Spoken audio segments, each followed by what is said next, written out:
Hannah Crawford stood in the dusty street of Willow Creek, her brother-in-law's words still burning in her ears. "We don't have room for a woman with 3 mouths to feed."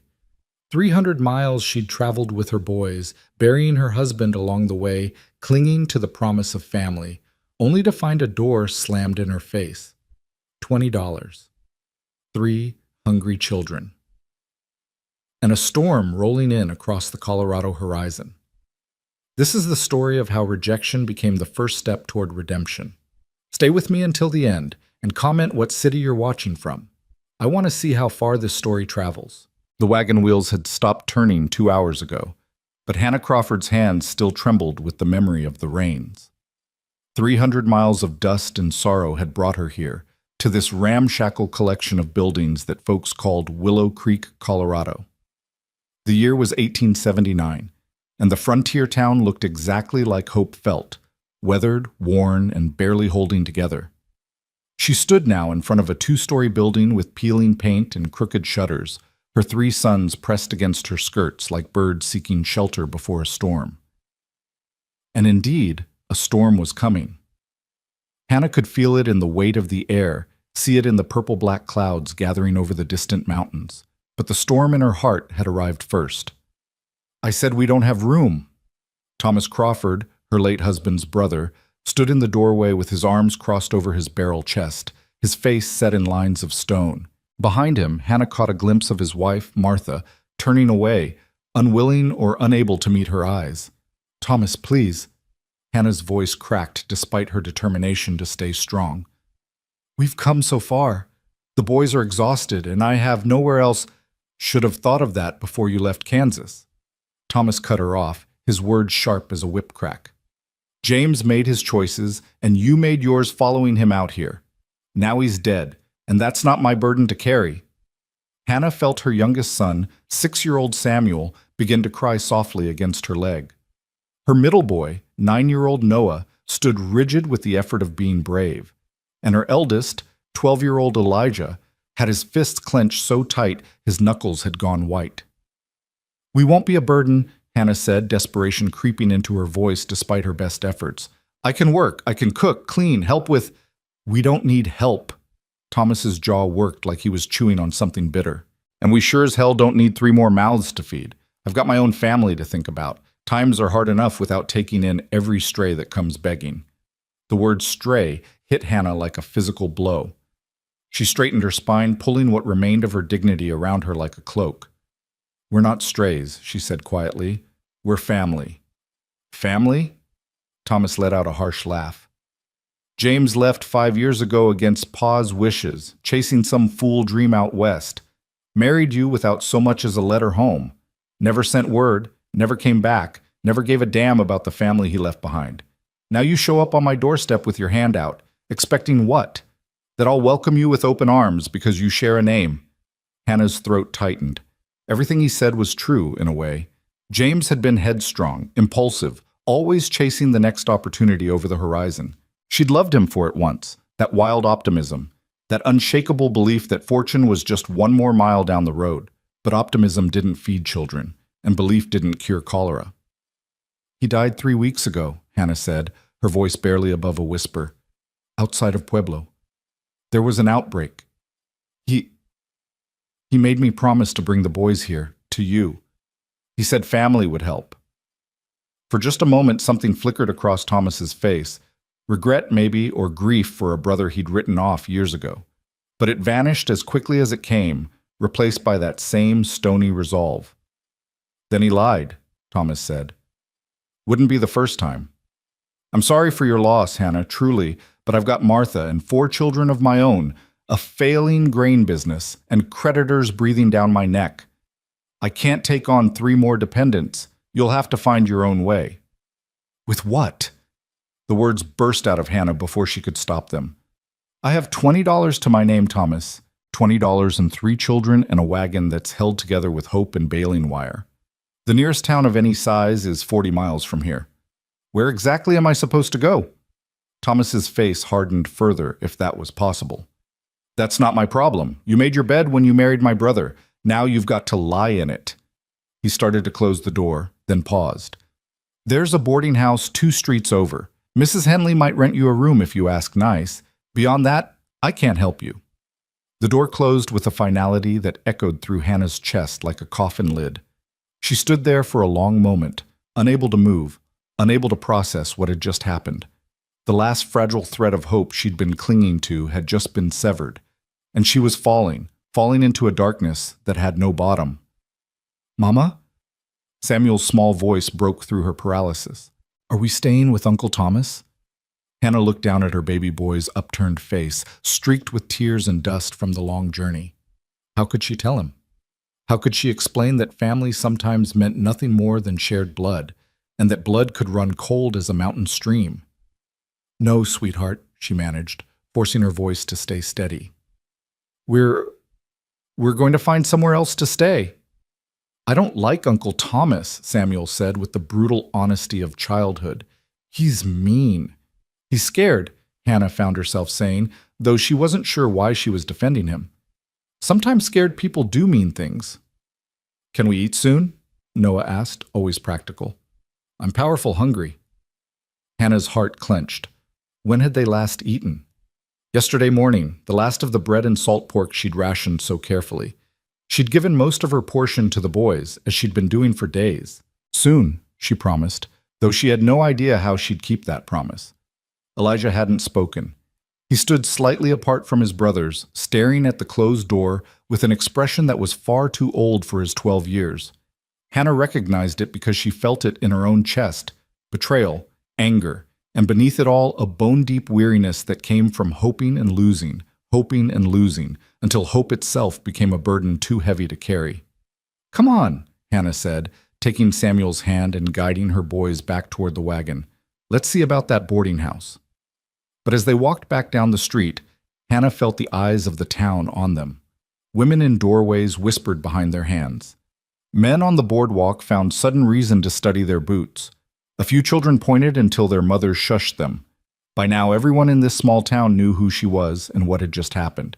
News traveled fast in places like this, and shame traveled faster. The boarding house, when they found it, was a sagging 2-story structure that looked like it had been weathered by 1,000 storms and had finally decided to surrender. A hand-painted sign hung crooked over the door.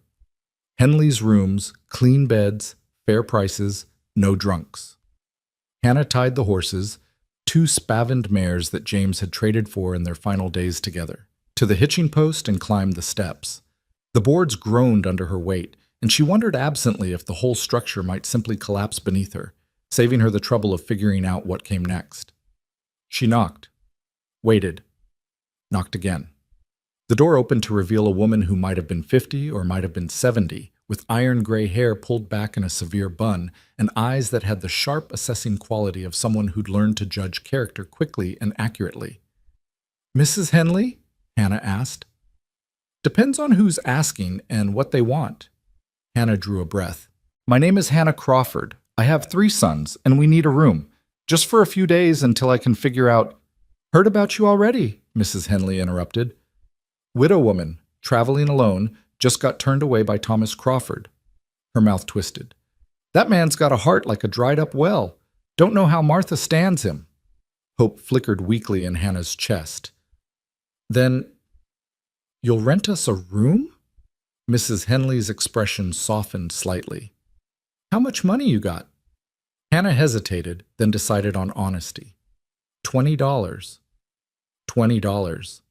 Mrs. Henley repeated the words like they were a diagnosis of some terminal illness. "And how long you think $20 is going to last, feeding 3 growing boys and keeping a roof over your heads?" "I'll find work," Hannah said quickly. "I can cook, clean, sew. I used to teach school back in Kansas. I'm not afraid of hard work, Mrs. Henley. I just need a chance." The older woman studied her for a long moment, and Hannah felt like she was being measured against some invisible standard weighed and found wanting. "I charge $3 a week for a room," Mrs. Henley said finally. "That includes breakfast and supper, but you'll have to fend for yourselves at midday. I don't run a charity." $3 a week. Hannah's stomach sank. That would give them less than 7 weeks before the money ran out completely. "I'll take it," she said, because what choice did she have? Mrs. Henley nodded. Rooms on the second floor, end of the hall. Shared privy out back, no cooking in the rooms, and I lock the front door at 9 o'clock sharp. You're out past 9, you sleep in the street. Thank you, Hannah whispered. You don't know what this means. Save your thanks, Mrs. Henley cut her off. Pay your rent on time and keep those boys from tearing up my house, and we'll get along fine. Now get your things and get settled. Supper's at 6. The room, when Hannah saw it, was smaller than she'd imagined. A narrow space with 2 beds, a washstand, and a single window that looked out over the alley. But it was clean, and it was shelter, and for now, that had to be enough. The boys immediately claimed one bed, flopping down on it with groans of relief. Elijah lay on his back staring at the ceiling. Noah curled on his side. Samuel, exhausted beyond measure, was asleep almost instantly. Hannah sat on the edge of the other bed and allowed herself, for the first time since Thomas had closed his door, to feel the full weight of her situation. $20, 3 children depending on her. No husband, no family, no prospects in a town where everyone already knew she'd been rejected by her own kin. She'd traveled 300 miles for this, 300 miles of hope that had died the moment Thomas's door had closed. Hannah put her face in her hands, pressing hard against her eyes to keep the tears from falling. She couldn't break down. Not now. Not when her sons might wake and see her despair. She had to be strong, had to be steel, had to be everything James had been too reckless to be. God help me, she prayed silently. Show me the way. Give me strength. But the only answer was the sound of wind picking up outside, carrying with it the first cold drops of the coming storm. Supper at Mrs. Henley's boarding house was a subdued affair. Hannah and her boys sat at one end of a long table, trying to be invisible among the other boarders, a traveling salesman with tired eyes, 2 ranch hands who smelled of horses and leather, and an elderly man who Mrs. Henley introduced only as Mr. Polk, before serving up bowls of watery stew and thick slices of dark bread. The boys ate like they'd been starving, which, Hannah reflected bitterly, wasn't far from the truth. She ate slowly, mechanically, tasting nothing. Her mind was already spinning ahead, trying to calculate possibilities. $20. -3 for this week's rent left $17. If she was careful, very careful, she might stretch that to 2 months. 2 months to find work in a town where she had no connections, no references, and the mark of rejection branded on her forehead by Thomas Crawford's refusal. What kind of work could she do? Teaching would be ideal, but small frontier towns rarely had schools. And when they did, the positions went to men or to women with local ties. Cooking, then. Cleaning. Taking in laundry, perhaps, though she'd need to buy soap and have access to hot water, and the calculations tangled in her head like a knot she couldn't unravel. Ma'am? Hannah looked up to find one of the ranch hands watching her. He was young, maybe 25, with sun-weathered skin and kind eyes. Yes? Couldn't help but overhear earlier. You're looking for work? Hope sparked. Yes. Do you know of anything? The young man exchanged a glance with his companion, then shook his head slowly. Not really.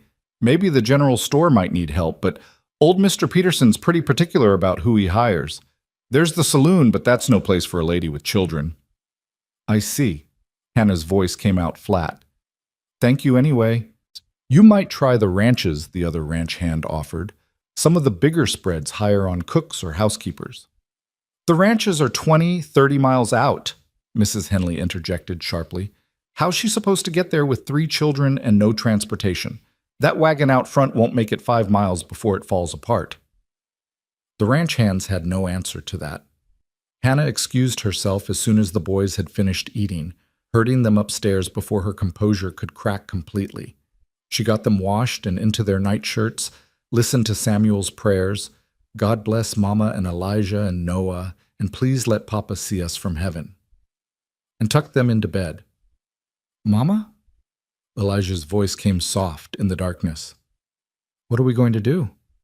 Hannah sat on the edge of their bed, smoothing the blanket. We're going to be fine, Eli. I'll find work, and we'll get settled, and everything will work out. But what if it doesn't? The question hung in the air like smoke, Hannah wanted to tell him not to worry, that mothers always found a way, that faith and hard work were enough. But Elijah was 12 years old and had already seen his father die of cholera in a roadside camp. He deserved more than empty reassurances. "Then we'll figure something else out," Hannah said quietly. "I won't let anything happen to you boys. That's a promise." Elijah studied her face in the dim light filtering through the window. "Uncle Thomas was supposed to help us." "I know. Papa said family always helps." "Your papa," Hannah's voice caught. "Your papa believed the best in people. Sometimes that's a wonderful quality. Sometimes it means you get disappointed." "I hate Uncle Thomas," Elijah said, with sudden vehemence. "Eli, I do. He's mean and selfish, and I hate him." Hannah didn't correct him. She couldn't, because part of her felt exactly the same way. "Get some sleep," she said instead, kissing his forehead. "Tomorrow's a new day." But as she lay in her own bed that night, listening to her sons breathe and the rain begin to hammer against the window, Hannah wondered what tomorrow could possibly bring that would be any better than today. Morning came gray and miserable, the storm having settled in with the grim determination of a season changing. Hannah dressed in her best remaining dress, which wasn't saying much after 300 miles on the trail, and prepared to go out looking for work. "I want to come with you," Elijah said. "You need to stay here with your brothers." "I can help. I can work too." Hannah looked at her eldest son, standing there with his shoulders back and his chin up, trying so hard to be a man. Something in her chest cracked a little. "I know you can," she said gently. "But right now I need you to do something even more important. Keep Noah and Samuel safe. Can you do that for me?" Elijah nodded slowly, understanding that she was giving him a responsibility, not brushing him aside. "Don't leave this building," Hannah instructed. "Mrs. Henley said there's a sitting room downstairs where you can wait. I'll be back before lunch." She kissed each of her boys, pulled on her threadbare shawl, and stepped out into the rain. Willow Creek looked even more dismal in the wet gray light. The main street had turned to mud, and the few people who were out hurried along with their heads down, not making eye contact. Hannah walked from shop to shop, asking about work. The general store. "Not hiring, sorry." The milliner. "Can't afford help." The restaurant. "Maybe in the spring." The dress shop. A curt shake of the head before Hannah could even finish asking. By noon, she was soaked through, exhausted, and no closer to finding employment than she'd been at dawn. She trudged back to the boarding house, trying to figure out what to try next. The boys were waiting in the sitting room, and their faces lit up when they saw her. "Did you find work?" Noah asked eagerly. "Not yet," Hannah said, forcing a smile.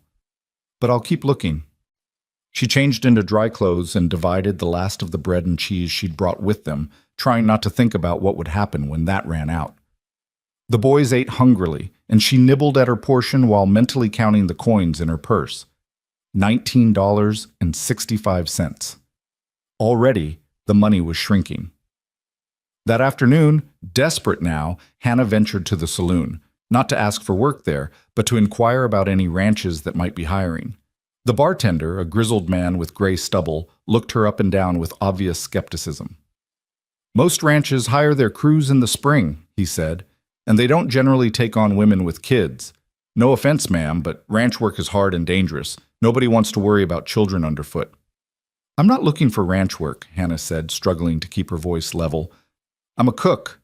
I can keep house. Surely someone needs—" "Circle B could use someone," the bartender interrupted. "Dawson Baxter's housekeeper quit last month, but that's 30 miles west, and Baxter's particular about who he brings onto his place. You'd have to go out there and ask him yourself." 30 miles. With a wagon that was falling apart and horses that were barely fit to pull it. "Thank you," Hannah said quietly, and left before her humiliation could become complete. She returned to the boarding house to find Mrs. Henley waiting for her in the front hall. "There was a man here looking for you," the older woman said. "Thomas Crawford." Hannah's heart sank. "What did he want?"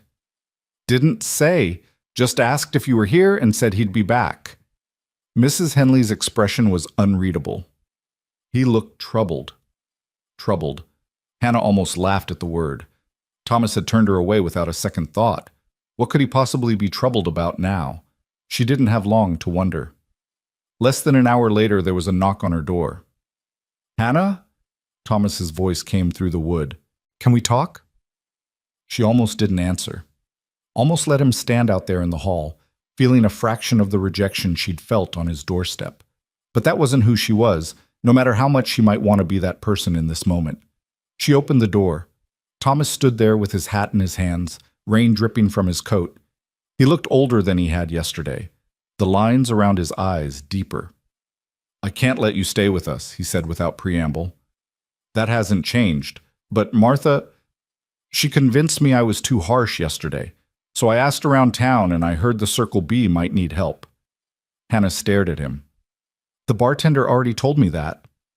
"The thing is," Thomas continued, not meeting her eyes, "Baxter's place is 30 miles out, and your wagon won't make it, so I brought you this." He pulled a worn leather purse from his pocket. $50. It's not much, but it'll get you a better wagon and supplies for the journey, and maybe tide you over until you find your feet. Hannah looked at the purse like it was a snake. "I don't want your charity." "It's not charity," Thomas said quickly. "It's, consider it a loan. Pay me back when you can." He thrust the purse toward her. "Please, Hannah, let me do this much." She wanted to refuse, wanted to throw his guilt money back in his face and slam the door. But $50 was more than twice what she had. $50 might mean the difference between survival and something she didn't want to think about. Slowly, hating herself a little, Hannah took the purse. "I'll pay you back," she said coldly. "Every cent." Thomas nodded, relief evident on his face. "I know you will. And Hannah, I am sorry about James, about all of it." Hannah said nothing, and after a moment Thomas turned and walked away. She stood there holding the purse, feeling the weight of it, the weight of Thomas's guilt and her own compromised pride.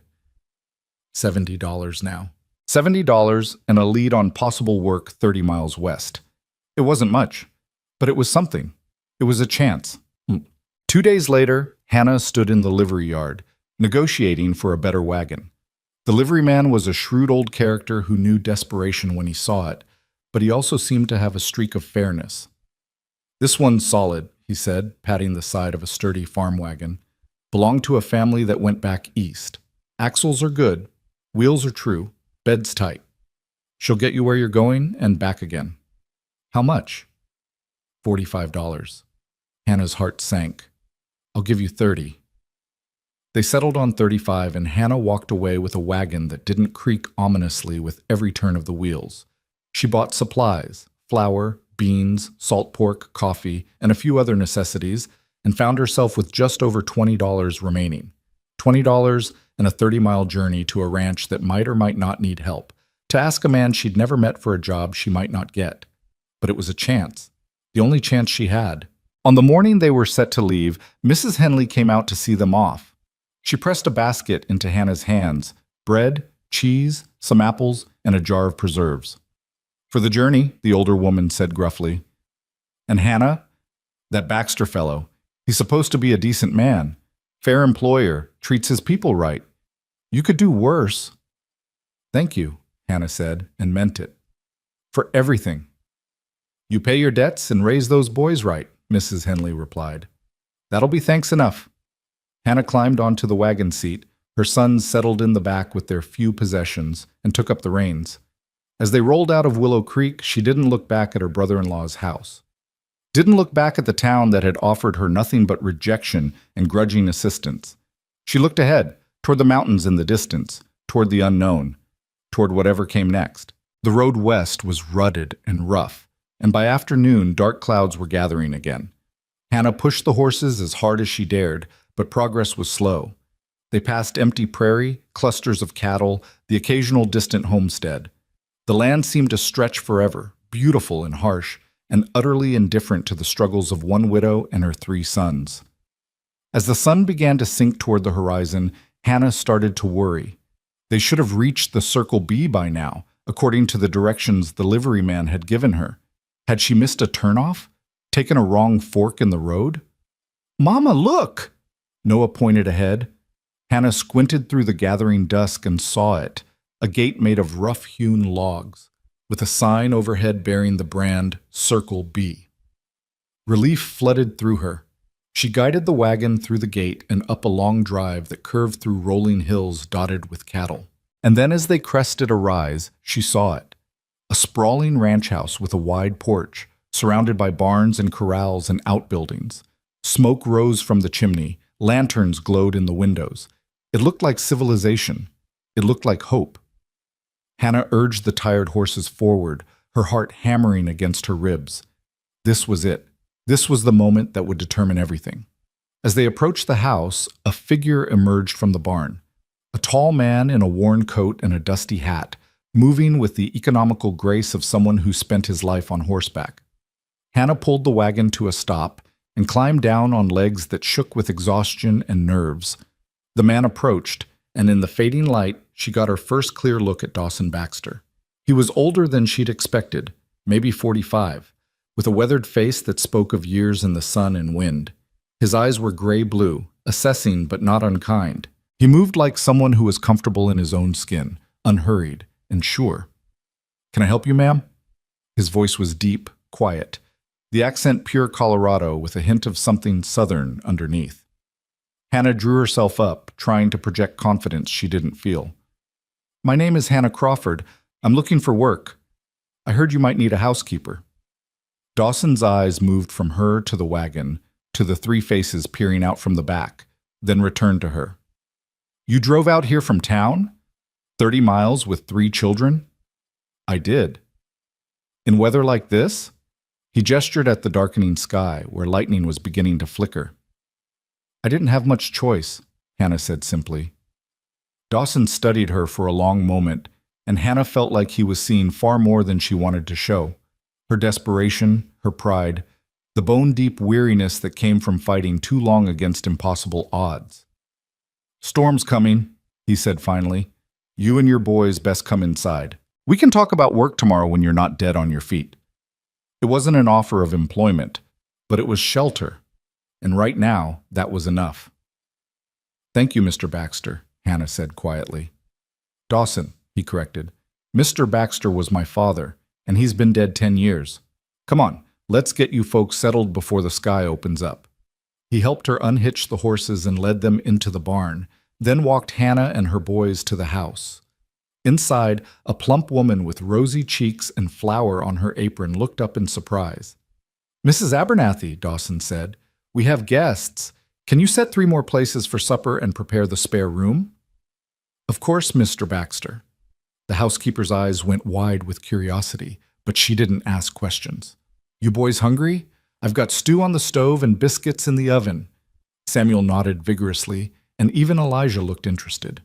"Go on," Hannah told them softly. "Mind your manners," as Mrs. S. Abernathy shepherded the boys toward the kitchen. Dawson turned to Hannah. "You look like you could use some food yourself, Mrs. Crawford." "Hannah?" she said, echoing his earlier correction. "Hannah." He said her name carefully, like he was testing the feel of it. "When's the last time you ate?" "This morning." A lie. She'd given most of her breakfast to Noah. Dawson's expression suggested he didn't believe her, but he didn't press. "Well, come on then. Mrs. Abernathy's stew will put some strength back in you." As thunder rumbled in the distance and the first fat drops of rain began to fall, Hannah followed Dawson Baxter into the warmth of his house, her son's laughter already drifting from the kitchen. For the first time since James had died, for the first time since Thomas had closed his door, for the first time in longer than she could remember, Hannah felt something unfurl cautiously in her chest. Not hope, not yet, but maybe possibility. The stew was rich and thick, full of beef and vegetables that had been simmered until they were tender enough to melt on the tongue. Hannah watched her boys eat with an intensity that made her throat tight. When was the last time they'd had a proper hot meal?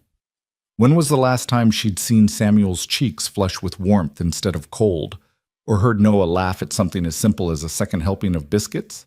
Mrs. Abernathy hovered over them like a mother hen, refilling bowls before they were empty and pressing more bread into small hands that reached for it eagerly. The housekeeper was perhaps 60, with silver hair tucked under a white cap and eyes that crinkled at the corners when she smiled. She moved through the kitchen with the comfortable authority of someone who'd ruled this domain for years. "You poor dears," she said, watching the boys eat. "When did you last have a decent supper?" "We've been traveling," Hannah said carefully, not wanting to sound like she was asking for pity.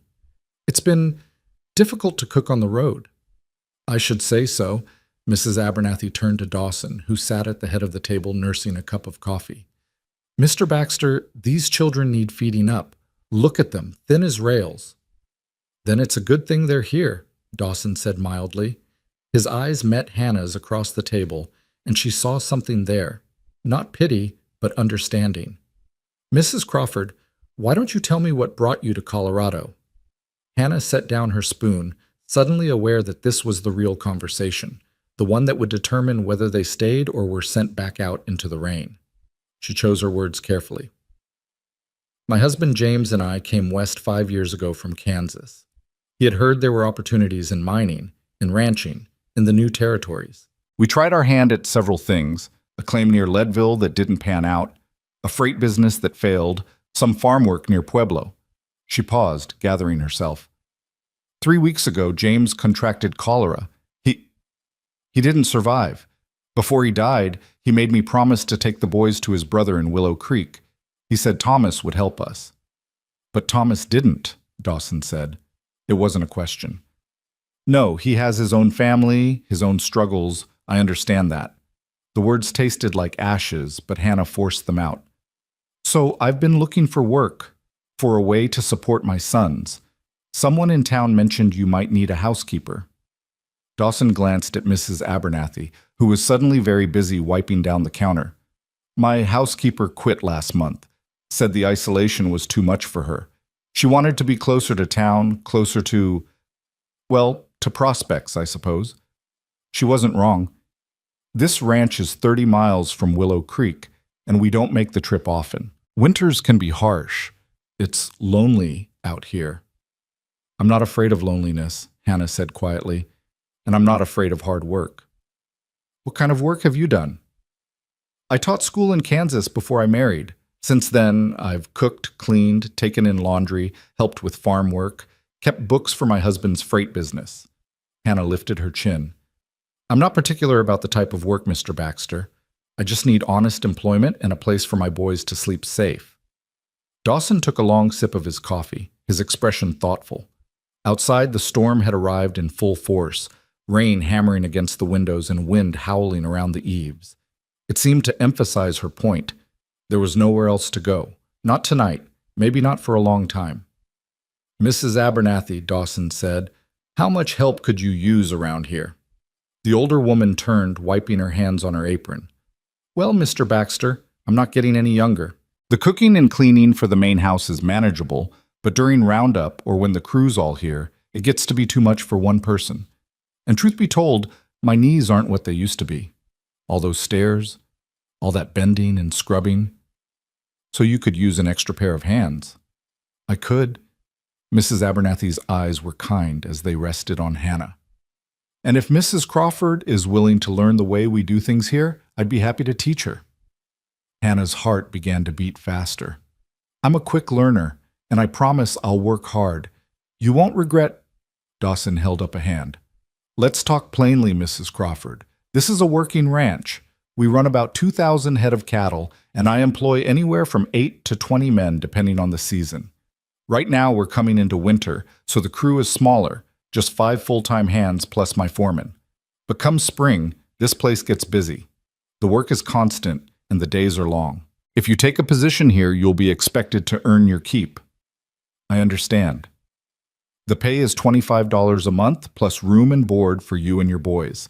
You'll share the workload with Mrs. Abernathy, cooking, cleaning, laundry, whatever needs doing. You'll have Sundays off unless there's an emergency. The accommodations are a small cabin behind the main house with 2 bedrooms, a stove, and a decent roof." He paused. "It's not luxurious, but it's warm and dry. $25 a month, a cabin, room and board." Hannah felt dizzy with relief so intense it was almost painful. "When can I start?" she asked. "You already have," Dawson said with the faintest hint of a smile. Welcome to the Circle B, Mrs. Crawford. Hannah's vision blurred with tears she refused to let fall. Thank you. You won't regret this, I swear to you. Don't thank me yet, Dawson interrupted, but his tone was gentle. You might hate it here by next week. Ranch life isn't easy, especially for someone not used to it. I won't hate it, Hannah said with absolute certainty. And I won't let you down. Dawson studied her for a moment longer, then nodded. All right then. Mrs. Abernathy, why don't you show Mrs. Crawford and her boys to the cabin? They look about ready to drop. The cabin was small but sturdy, built of logs chinked with clay and moss. The main room held a cast-iron stove, a rough-hewn table with 2 chairs, and a worn but comfortable-looking sofa. 2 doors led to small bedrooms, each with a simple bed and a chest of drawers. Someone, Mrs. Abernathy, Hannah guessed, had already started a fire in the stove, and the space was blessedly warm. It's not much, Mrs. Abernathy said, lighting a lamp, but it's yours. There's linens in the chest, firewood stacked outside, and the privy is just beyond that stand of trees. Water pump is between here and the main house. It's perfect, Hannah said, and meant it. After weeks of sleeping in the wagon or in cramped boarding house rooms, this felt like a palace. Get some rest tonight, Mrs. Abernathy advised. Tomorrow I'll show you the ropes. Breakfast is at 5:30 for the hands, 6 for Mr. Baxter. We'll start you off slow until you learn the routine. After the housekeeper left, Hannah got her boys settled into one bedroom while she took the other. Samuel fell asleep almost instantly, but Elijah lay awake staring at the ceiling. Mama, he whispered. Are we really staying? Yes, baby, we're really staying. For how long? As long as we need to, as long as they'll have us. Hannah smoothed his hair back from his forehead. We're going to be all right, Eli, I promise. I could work too, Elijah said. I'm strong. I could help with the cattle, or... You're 12 years old, Hannah said firmly. Your job is to be 12. Help with chores, yes. Look after your brothers, absolutely. But you're not a ranch hand, Eli. Not yet. But I want to help, want to pull my weight. Hannah's heart ached at the worry in his voice, the premature responsibility that sat on his young shoulders like a too heavy coat. You are helping, just by being here, by being strong, by being you. That's enough, sweetheart. That's more than enough. In her own narrow bed that night, Hannah lay awake listening to the rain on the roof and the crackle of the fire in the stove. For the first time in weeks, her mind wasn't racing with desperate calculations, with scenarios of disaster, with the grinding fear of what would happen when the money ran out. They had a home. They had work. They had a chance. It was more than she'd had yesterday, more than she'd dared hope for when she'd stood in that dusty street in Willow Creek with her children and her shame. Thank you, she prayed silently. Thank you, thank you, thank you. Morning came cold and clear, the storm having blown itself out during the night. Hannah woke before dawn, dressed quickly, and made her way to the main house as the sky was just beginning to lighten in the east. She found Mrs. Abernathy already in the kitchen, mixing biscuit dough with practiced efficiency.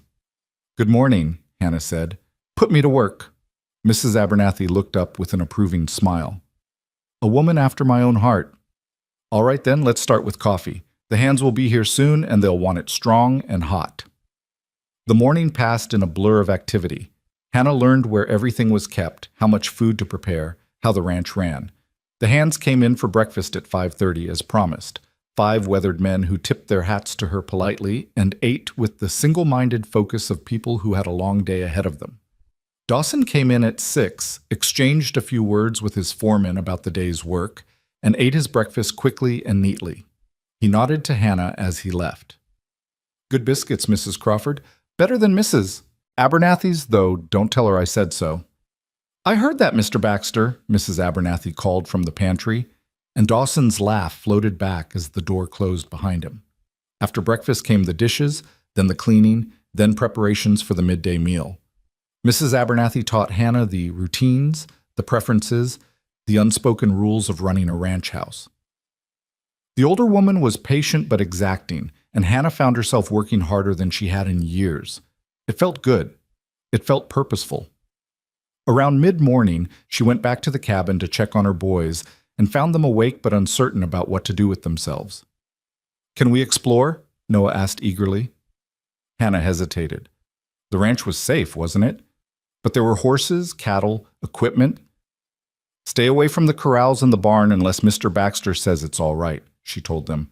And don't go far. Stay where I can see the cabin from the house.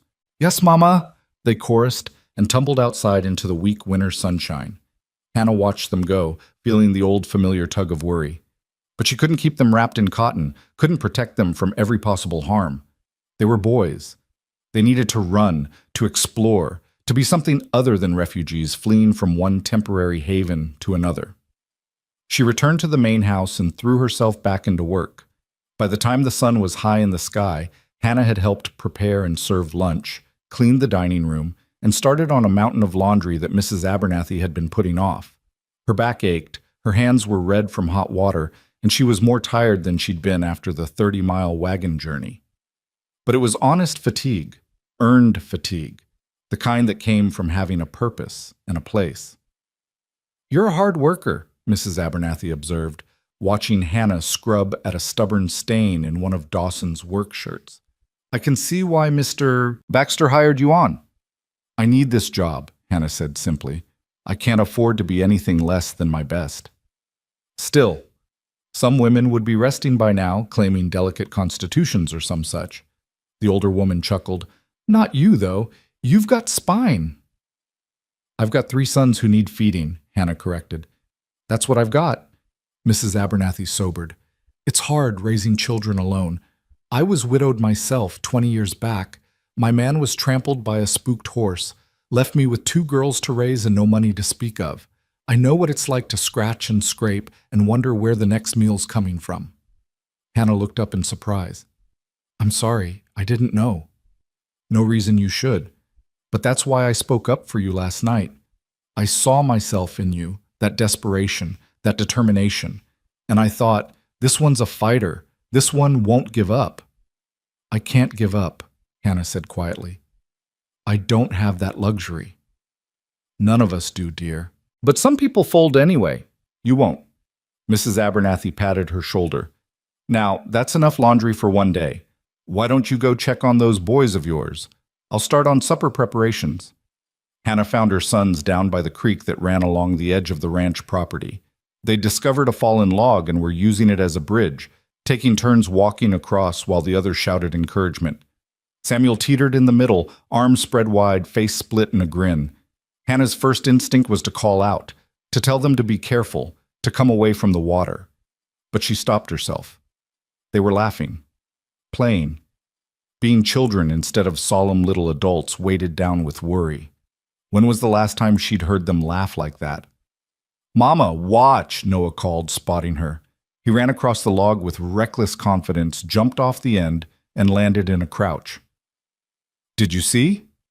I saw. Very impressive. Hannah smiled despite her exhaustion. But it's getting cold. Come on back to the cabin and warm up. I'll make you something to eat. Can we come back tomorrow? Samuel asked as they walked. If your chores are done and Mr. Baxter says it's all right. I like it here, the little boy announced. It's better than Uncle Thomas's. Everywhere's better than Uncle Thomas's, Elijah muttered, and Hannah didn't correct him. That evening, after the hands had been fed and the kitchen cleaned, Dawson appeared at the cabin door. Hannah answered, wiping her hands on her apron, suddenly aware of how disheveled she must look. Mr. Baxter, is something wrong? No, nothing wrong. I wanted to see how your first day went. Fine. Good. Mrs. Abernathy has been very patient with me. Dawson nodded. She's good people. Been with me for 8 years now. I don't know what I'd do without her. He hesitated, then continued. I also wanted to talk to you about your boys. Hannah's stomach tightened. Have they been causing trouble? I told them to stay out of the way. No trouble, Dawson interrupted. The opposite, actually. My foreman mentioned that your oldest was watching the men work the horses this afternoon. Said the boy has a good eye, asks smart questions. Elijah wants to help, Hannah said carefully. But I told him he's too young for ranch work. He is, Dawson agreed, but that doesn't mean he can't learn.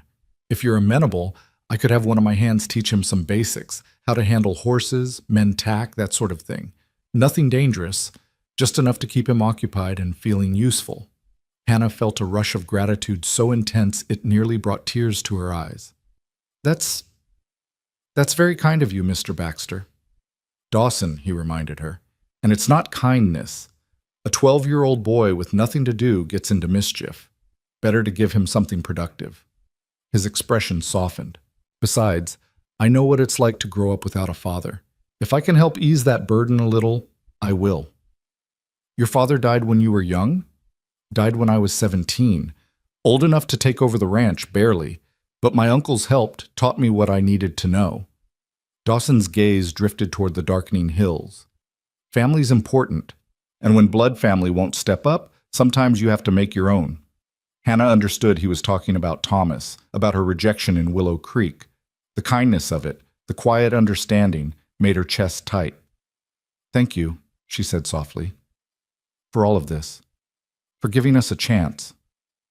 You're earning your keep, Mrs. Crawford. No thanks necessary. He tipped his hat. Get some rest. Tomorrow'll come early. As the days turned into weeks, Hannah settled into the rhythm of ranch life. She rose before dawn, helped Mrs. Abernathy prepare breakfast, spent her days cooking and cleaning and managing the endless tasks that kept a household running. Her hands became calloused, her back grew stronger, and the constant knot of anxiety in her stomach began to loosen. The boys thrived. Elijah spent his afternoons learning from a patient ranch hand named Charlie, who taught him how to curry horses and clean stalls and repair bridles. Noah discovered a talent for collecting eggs from the chicken coop and feeding the ranch dogs. And Samuel, too young for chores, simply ran wild in the way small boys should, his laughter ringing across the yard. Hannah watched them transform, saw color return to their cheeks, saw them grow bold and confident instead of frightened and small. It was like watching plants that had been kept in the dark finally reach toward the sun. And slowly, cautiously, Hannah began to transform too. She learned the names of all the hands, Charlie, Miguel, Tom, Red, and a quiet young man named Jesse who blushed whenever she spoke to him. She learned which men liked their coffee strong and which preferred it with extra sugar.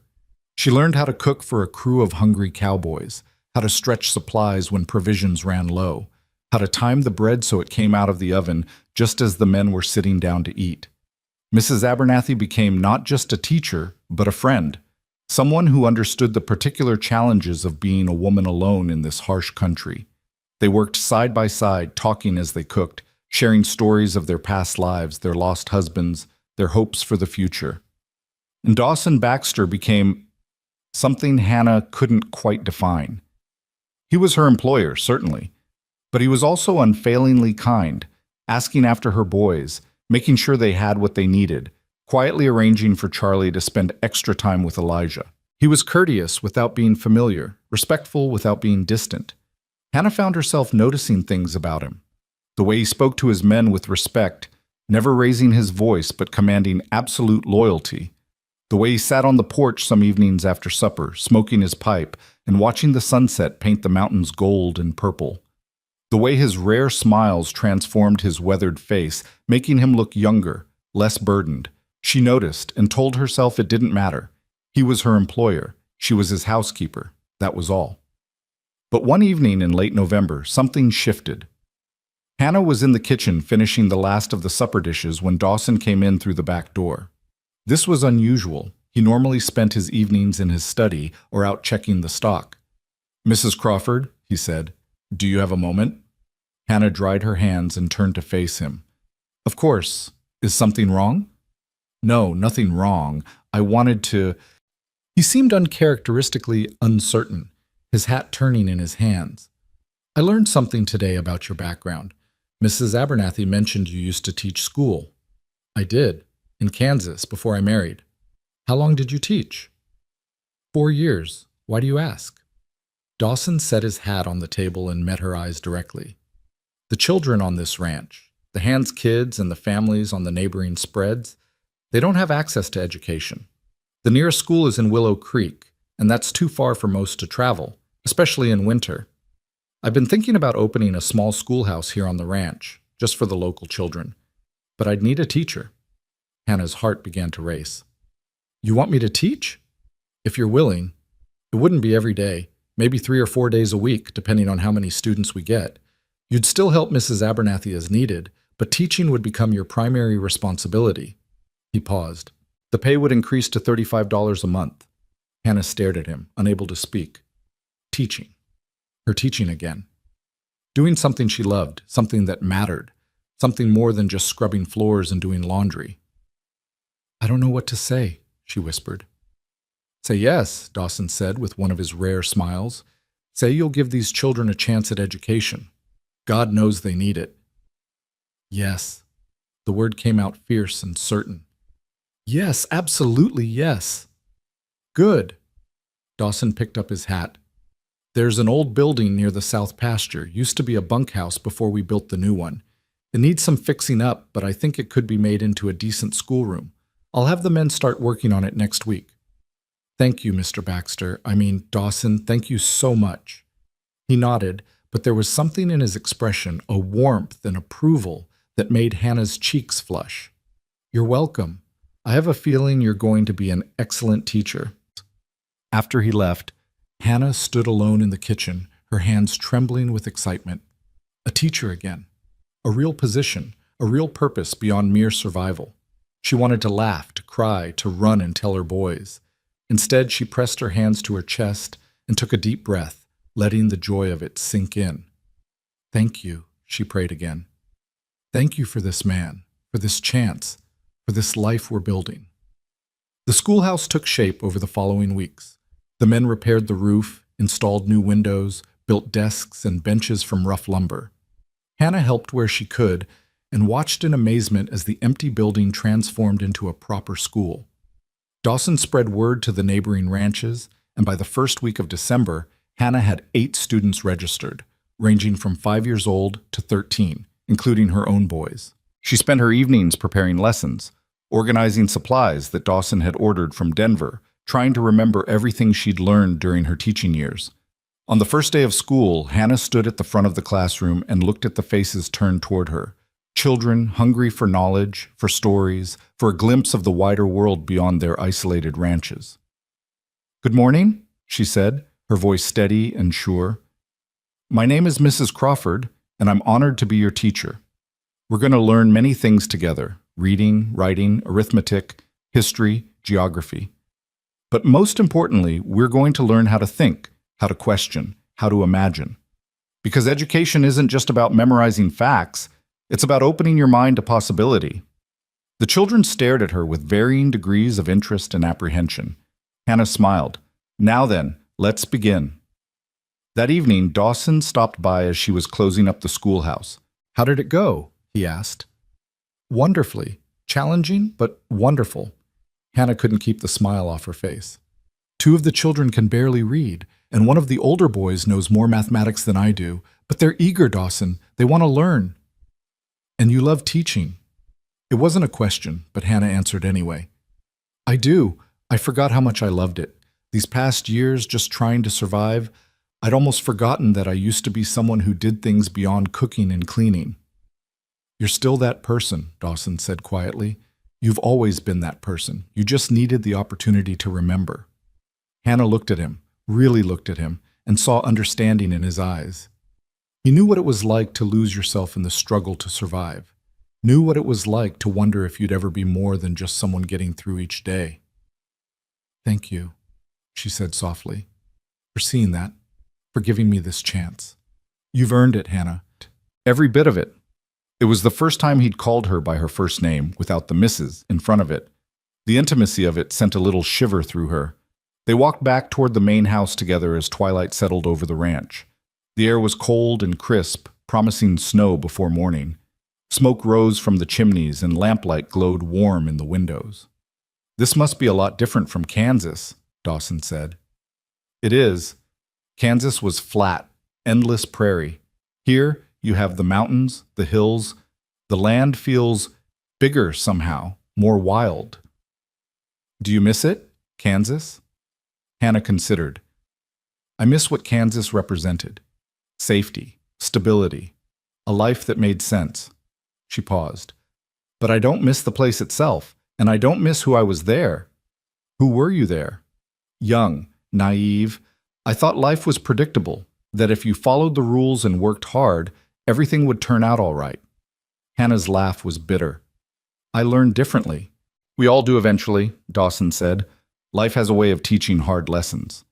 They'd reached the porch of the main house, but neither moved to go inside. Instead, they stood together in the gathering dark, breath misting in the cold air.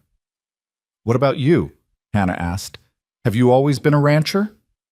Born to it. My father built this place from nothing, and I inherited it when he died. For a while I thought about leaving, seeing what else was out there. But this land, he gestured at the darkening hills. It gets into your blood, becomes part of who you are. You've never wanted a different life? I had a different life once. The words came out quietly, weighted with old sorrow. Or at least, I thought I would. But things don't always work out the way you plan. Hannah sensed she was treading on painful ground, but curiosity drove her forward. What happened? Dawson was silent for so long she thought he wouldn't answer. Then, I was married once, long time ago. Her name was Sarah. The past tense told Hannah everything she needed to know. I'm sorry. It was 12 years ago. You'd think it wouldn't still hurt. Dawson's voice was rough. But some losses, they stay with you. How did she die? Childbirth. I was away, bringing cattle to market in Denver. By the time I got word and rode back, it was over. Lost both of them, Sarah and the baby. He turned his face away. I've asked myself 1,000 times what I could have done differently. If I'd been here, if I'd gotten the doctor sooner, if I'd... Don't, Hannah interrupted gently. Don't torture yourself with what-ifs. I've done that too with James. Wondered if there was some way I could have saved him, some sign I missed. But the truth is, sometimes death comes and there's nothing anyone can do to stop it. Dawson looked at her, and in the dim light she saw understanding pass between them. They were both survivors, both haunted by the ghosts of the spouses they'd lost. You're right, he said finally, but knowing that doesn't make it easier. No, it doesn't. They stood in companionable silence, two people who'd learned that life was hard and unfair and sometimes unbearably cruel.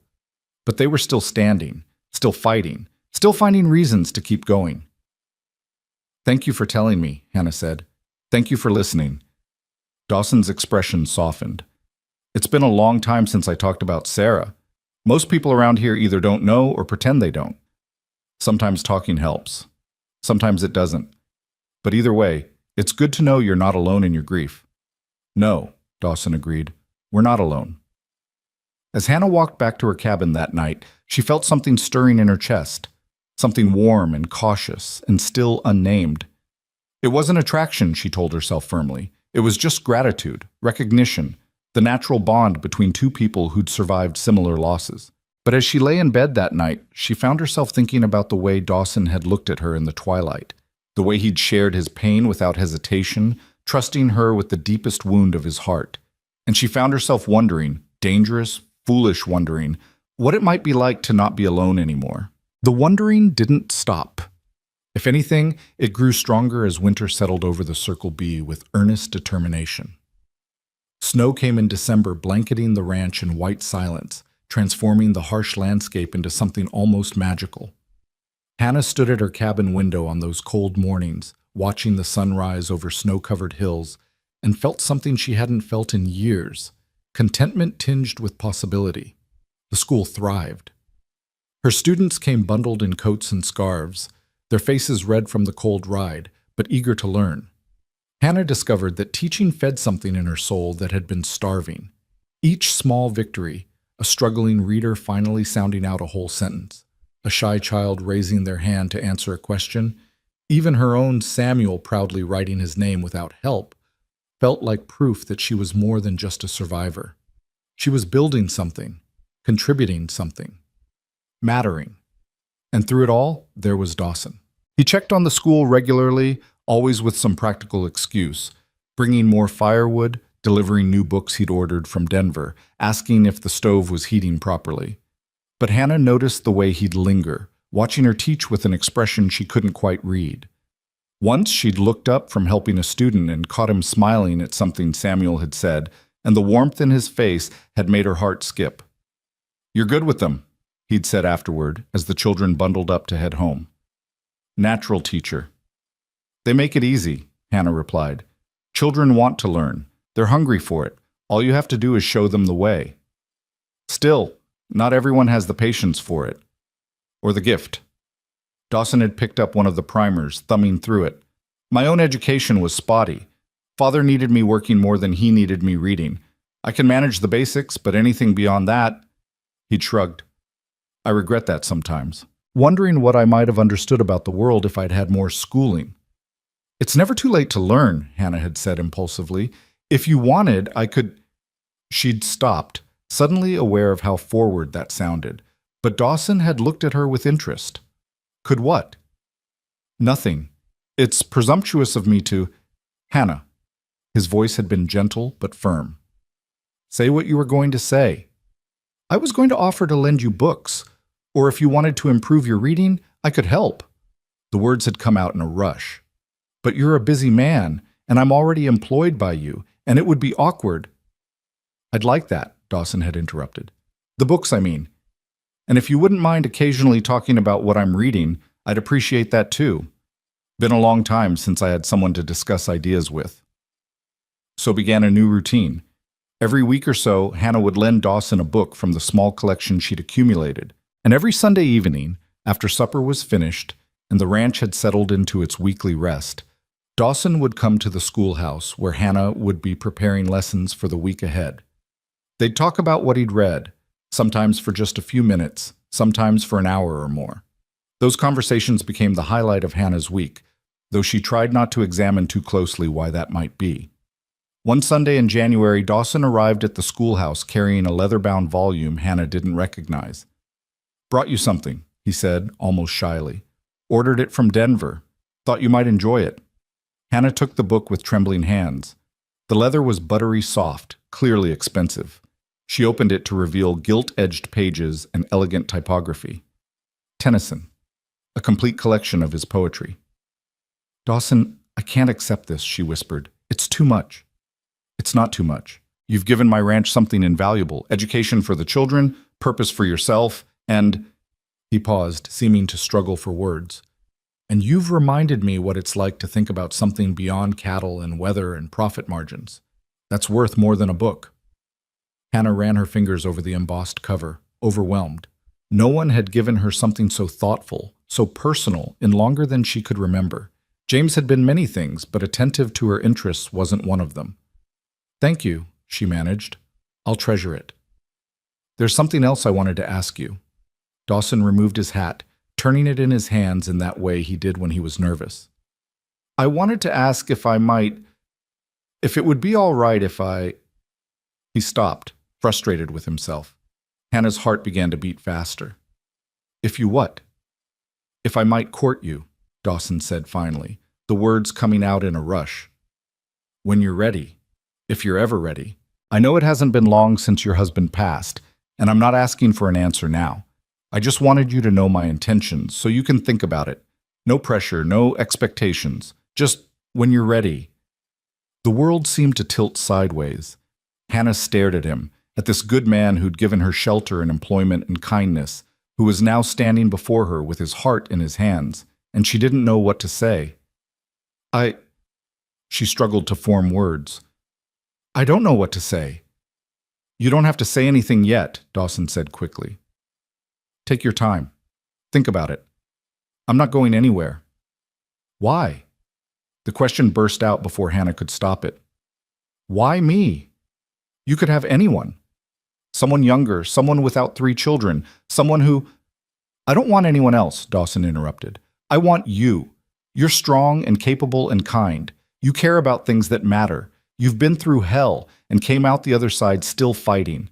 And when I'm around you, I feel..." He paused, searching for words. "I feel like myself again. Like the man I was before Sarah died. The man I thought I'd lost." Hannah's eyes burned with tears. "I'm broken, Dawson. I'm a widow with 3 sons and barely enough money to my name. I wake up some mornings and I'm so tired I can barely move. I have nightmares about James dying, about being turned away in Willow Creek, about losing my boys. I'm not some prize to be won. I'm not looking for a prize, Dawson said gently. I'm looking for a partner. Someone who understands what it's like to lose everything and have to rebuild. Someone who knows that life is hard but shows up anyway. He took a step closer. I'm broken too, Hannah. We're all broken in one way or another. Maybe that's what makes us fit. Hannah wiped at her eyes, hating that she was crying, hating the vulnerability of this moment. I need time. Take all the time you need, Dawson said. I'll be here. He left then, leaving Hannah alone with her racing thoughts and the beautiful book of poetry that suddenly felt heavy as stone. She wanted to say yes. That was the terrifying truth. Standing there in the quiet schoolhouse, she wanted to say yes to this man who'd shown her nothing but respect and kindness. But wanting felt dangerous. Wanting felt like tempting fate, like inviting disaster. James had died less than 3 months ago. 3 months. What kind of woman thought about courting when her husband was barely cold in his grave? But the practical part of Hannah's mind whispered that James had been dying long before cholera took him. Their marriage had been dying too, killed by disappointment and failed dreams, and the slow erosion of love under the weight of constant struggle. She'd mourned that loss years ago. The James who died outside Pueblo had been a ghost of the man she'd married. Was it wrong to want something more? Something better? Hannah didn't know. So she did what she always did when faced with impossible questions. She threw herself into work. January passed in a blur of teaching and cooking and cleaning. Hannah avoided being alone with Dawson when possible, keeping their interactions brief and professional. If he noticed, he didn't comment. He simply continued being himself, kind, steady, patient. The boys noticed, though. Elijah, especially. Mama, he said one evening as they sat by the fire in their cabin. Do you like Mr. Baxter? Hannah looked up from the sock she was darning. Of course I like him. He's a good employer. That's not what I mean. Elijah's 12-year-old face was far too serious. I mean, do you like him the way Pa liked you before you got married? Noah perked up from where he was playing with a carved wooden horse Charlie had made him. Is Mr. Baxter going to be our new Pa? No, Hannah said quickly, too quickly. Mr. Baxter is my employer, that's all. But he could be more, Elijah persisted. I see how he looks at you, and how you look at him when you think no one's watching. Hannah felt her cheeks flush. Elijah Crawford, that's enough. Mr. Baxter and I have a professional relationship, and that's how it's going to stay. Why? Elijah's voice rose with frustration. Pa's gone, Mama. He's been gone. And Mr. Baxter is nice, and he likes us, and he has this ranch, and we could stay here forever. And Elijah! Hannah's voice came out sharper than she intended. I said that's enough. This is not your concern. Her son's face closed off, hurt and anger warring in his expression. He stood abruptly. Fine, but don't pretend you're not interested in him just because you think that's what we want to hear. He stalked off to the bedroom, shutting the door harder than necessary. Hannah sat frozen, the sock forgotten in her lap. Out of the mouths of babes, she thought bitterly, her 12-year-old son had seen right through her. I like Mr. Baxter, Samuel offered into the silence. He taught me how to whistle. He gave me this horse, Noah added, and he lets us eat extra biscuits at breakfast. Hannah looked at her 2 younger sons, at their open, trusting faces, and felt something crack in her chest. They'd lost their father. They'd been rejected by family. They'd traveled 300 miles to an uncertain future. And now they were happy, settled, beginning to trust again. Did she have the right to risk that for her own wants? Did she have the right to potentially upend their lives again if a courtship with Dawson went wrong? But another voice whispered, did she have the right to deny them and herself the possibility of a real family? A father figure who clearly cared for them? A stable, permanent home? Hannah didn't know.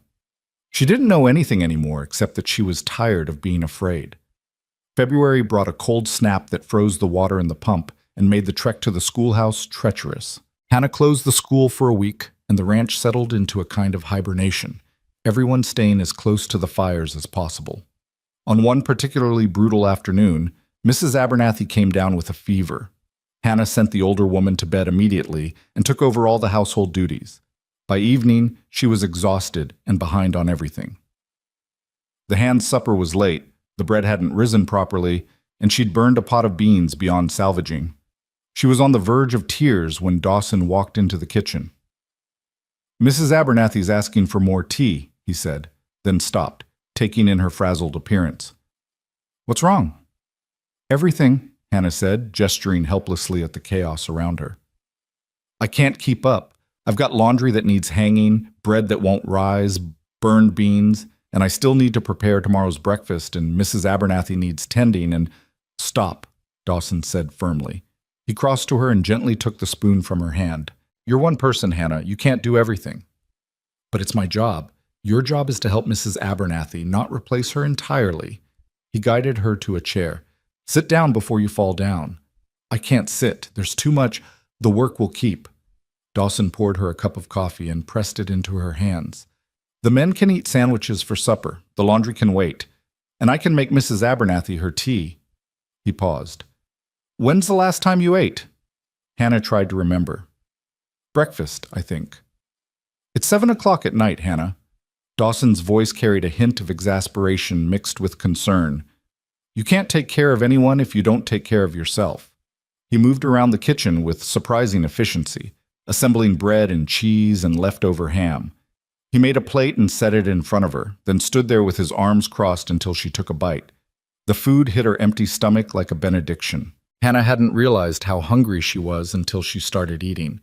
Dawson watched her for a moment, nodded in satisfaction, then set about making tea for Mrs. Abernathy. "You don't have to do this," Hannah said around a mouthful of bread. "I can manage." "I know you can, but you don't have to." Dawson glanced at her over his shoulder. "One thing I've learned about you, Hannah Crawford, you're so busy being strong for everyone else that you forget to let anyone be strong for you." The words hit harder than they should have. Hannah set down her sandwich, suddenly unable to swallow past the lump in her throat. "I don't know how to do that," she whispered. "Let someone else be strong. James never— He wasn't—" She trailed off, unable to find the words. "He wasn't steady," Dawson finished quietly. "I gathered as much. And so you had to be steady for both of you, for all of you." "Someone had to be." "Yes, but that someone doesn't always have to be you anymore." Dawson poured hot water over the tea leaves, watching them unfurl. "You're not alone here, Hannah. Not if you don't want to be." Hannah looked at him, really looked at him. At this man who'd taken in a desperate widow and her children without hesitation, who'd given her meaningful work instead of just charity, who'd offered courtship and then backed away when she needed space, who was now making tea and insisting she eat and seeing right through her walls to the exhausted, frightened woman underneath. "I'm scared," she heard herself say, "of wanting too much, of letting myself hope. Every time I've done that, it's ended badly." Dawson brought Mrs. Abernathy's tea to the table and sat down across from Hannah. His gray-blue eyes were steady and kind. "I can't promise that hoping won't hurt sometimes. Life's too unpredictable for promises like that. But I can promise that whatever you decide about us, about courting or not courting, you'll always have a place here, you and your boys. That doesn't change." "Why?" Hannah asked, echoing her question from weeks before. "Why are you so good to us?" "Because you deserve goodness," Dawson said simply. "Because your boys deserve a chance to be children instead of refugees. Because when I look at you, I see someone worth knowing, worth respecting, worth—" He paused, then continued quietly. "Worth caring for." Hannah's breath caught. The kitchen suddenly felt too warm, too small, too charged with things unsaid. "Dawson, you don't have to say anything," he interrupted gently. "Just think about it, and in the meantime, finish your supper. I'll take this tea up to Mrs. Abernathy and let the men know supper's going to be simple tonight." After he left, Hannah sat alone in the kitchen, her half-eaten sandwich growing cold, and felt the last of her resistance beginning to crumble. She was tired of being alone, tired of being strong, tired of pretending she didn't feel something stirring in her heart when Dawson looked at her like she mattered. Maybe, she thought, maybe it would be all right to hope again. Mrs. Abernathy's fever broke after 3 days, but she remained weak. Hannah continued managing the bulk of the household work, though Dawson made sure she wasn't overwhelmed again. He enlisted some of the hands to help with heavy chores, and he himself took over several tasks that normally fell to the housekeeper. The enforced closeness meant Hannah and Dawson saw each other constantly, working side by side in the kitchen, passing in hallways, coordinating meals and schedules. And slowly, gradually, Hannah felt her guard lowering. She found herself laughing at his dry observations about ranch life, found herself looking forward to the moment each day when he'd stop by the kitchen for his evening coffee, found herself noticing small details about him, the way his eyes crinkled when he smiled, the gentleness of his hands when he examined a horse's injury, the patience he showed with her boys.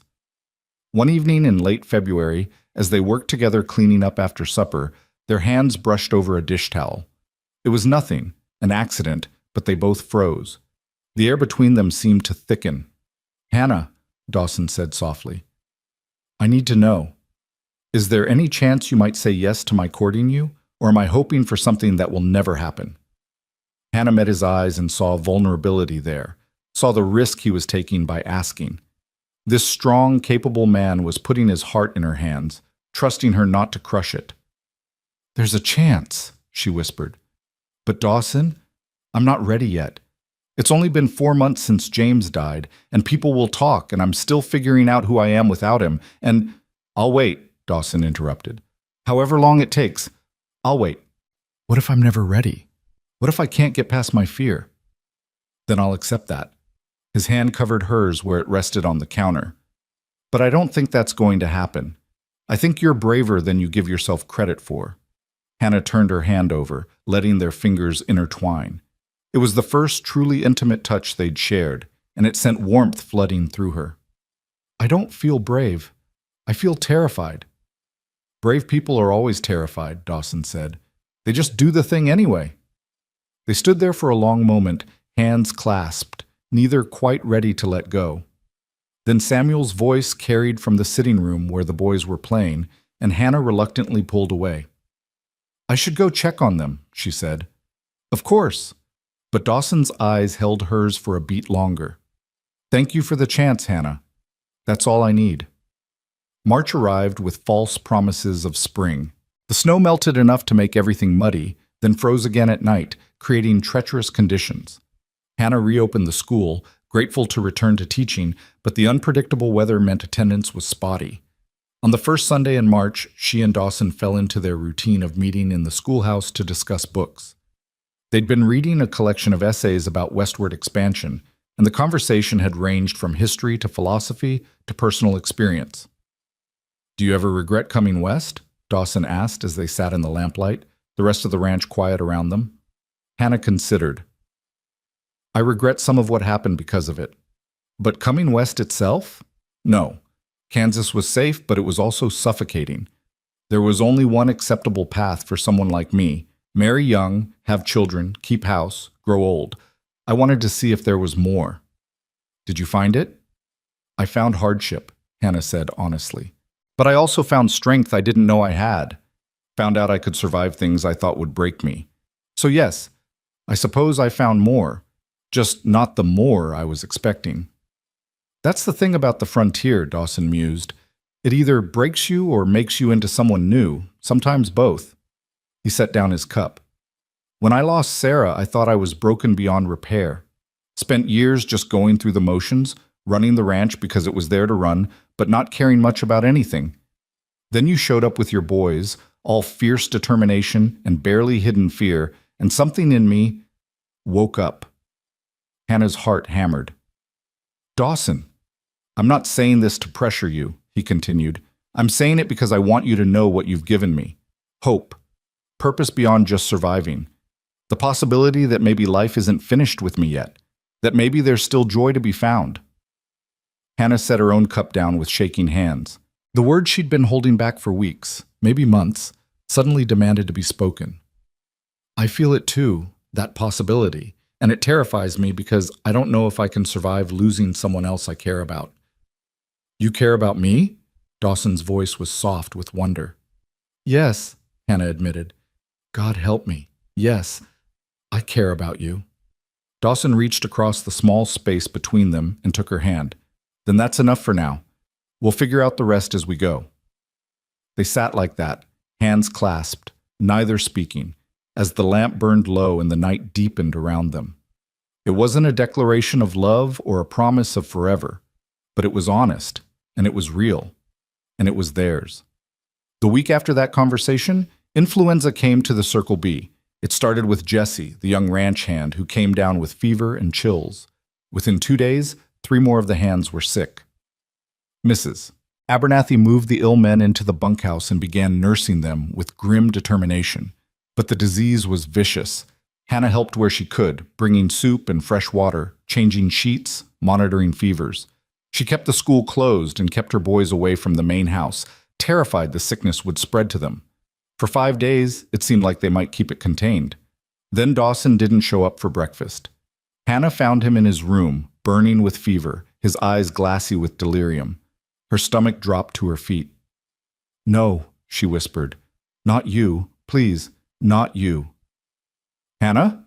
His voice was rough, confused. "What are you doing here?" "You're sick." She pressed her hand to his forehead and felt the heat radiating from him. "I'm going to take care of you." "No, the boys can't risk." "The boys are fine.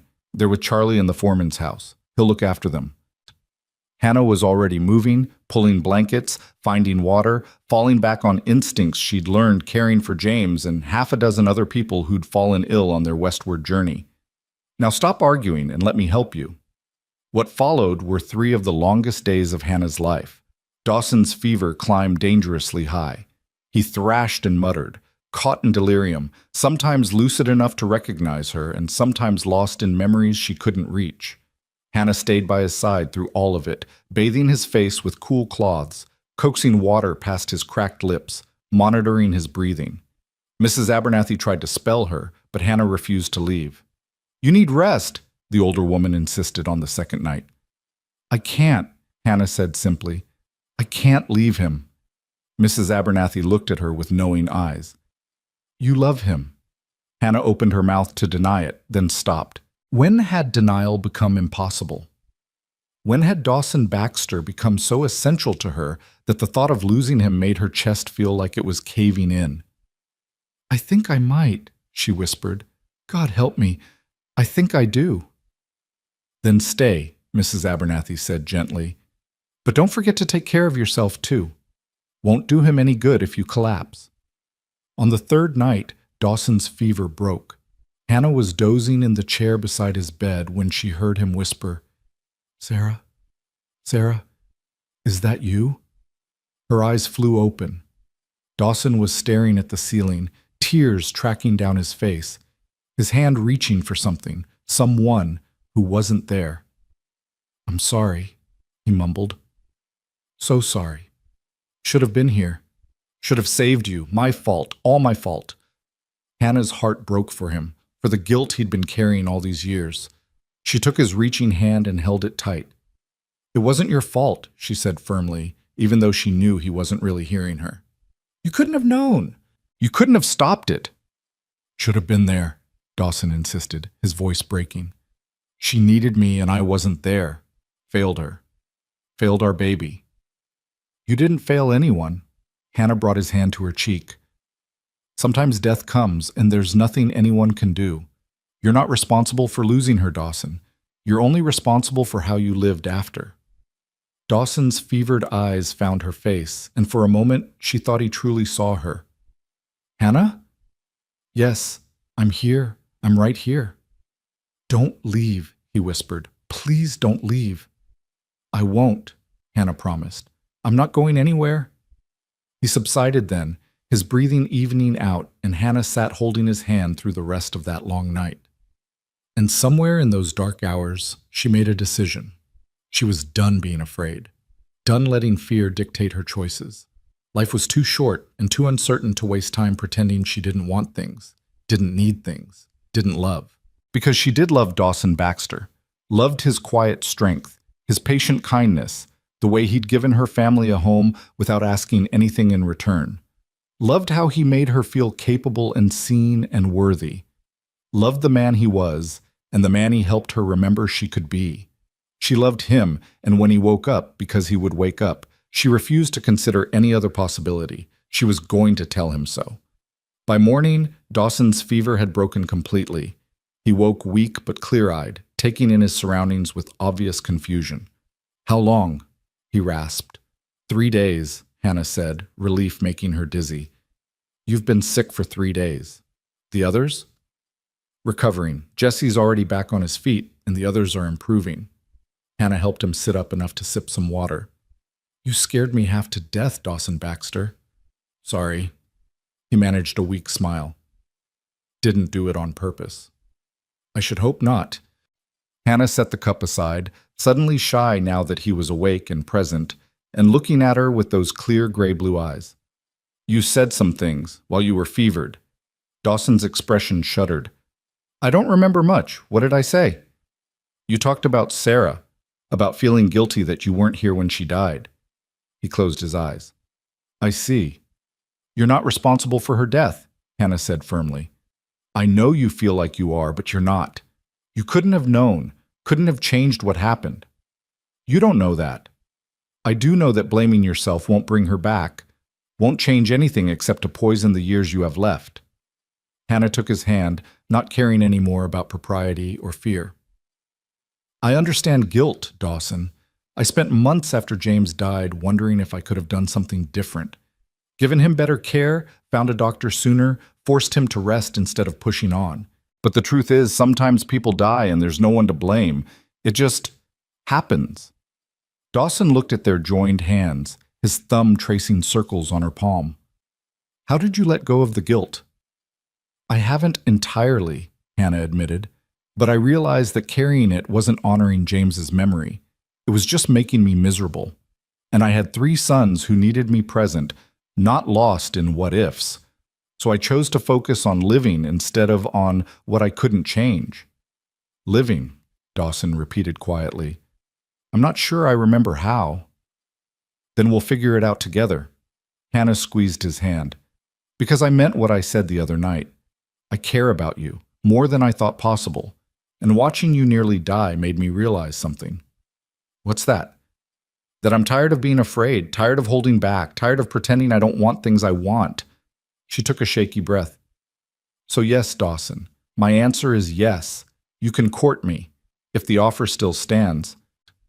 Dawson stared at her like she'd just told him the sun had risen in the west. "You mean it?" "I mean it. Even though I'm a broken widower with a pile of guilt and a ranch that demands everything I have." "Even though," Hannah confirmed, "because you're also kind and patient and good with my boys, because you make me feel like I matter, like I'm more than just someone struggling to survive." Her voice dropped to a whisper. "Because when I thought I might lose you, it felt like losing air."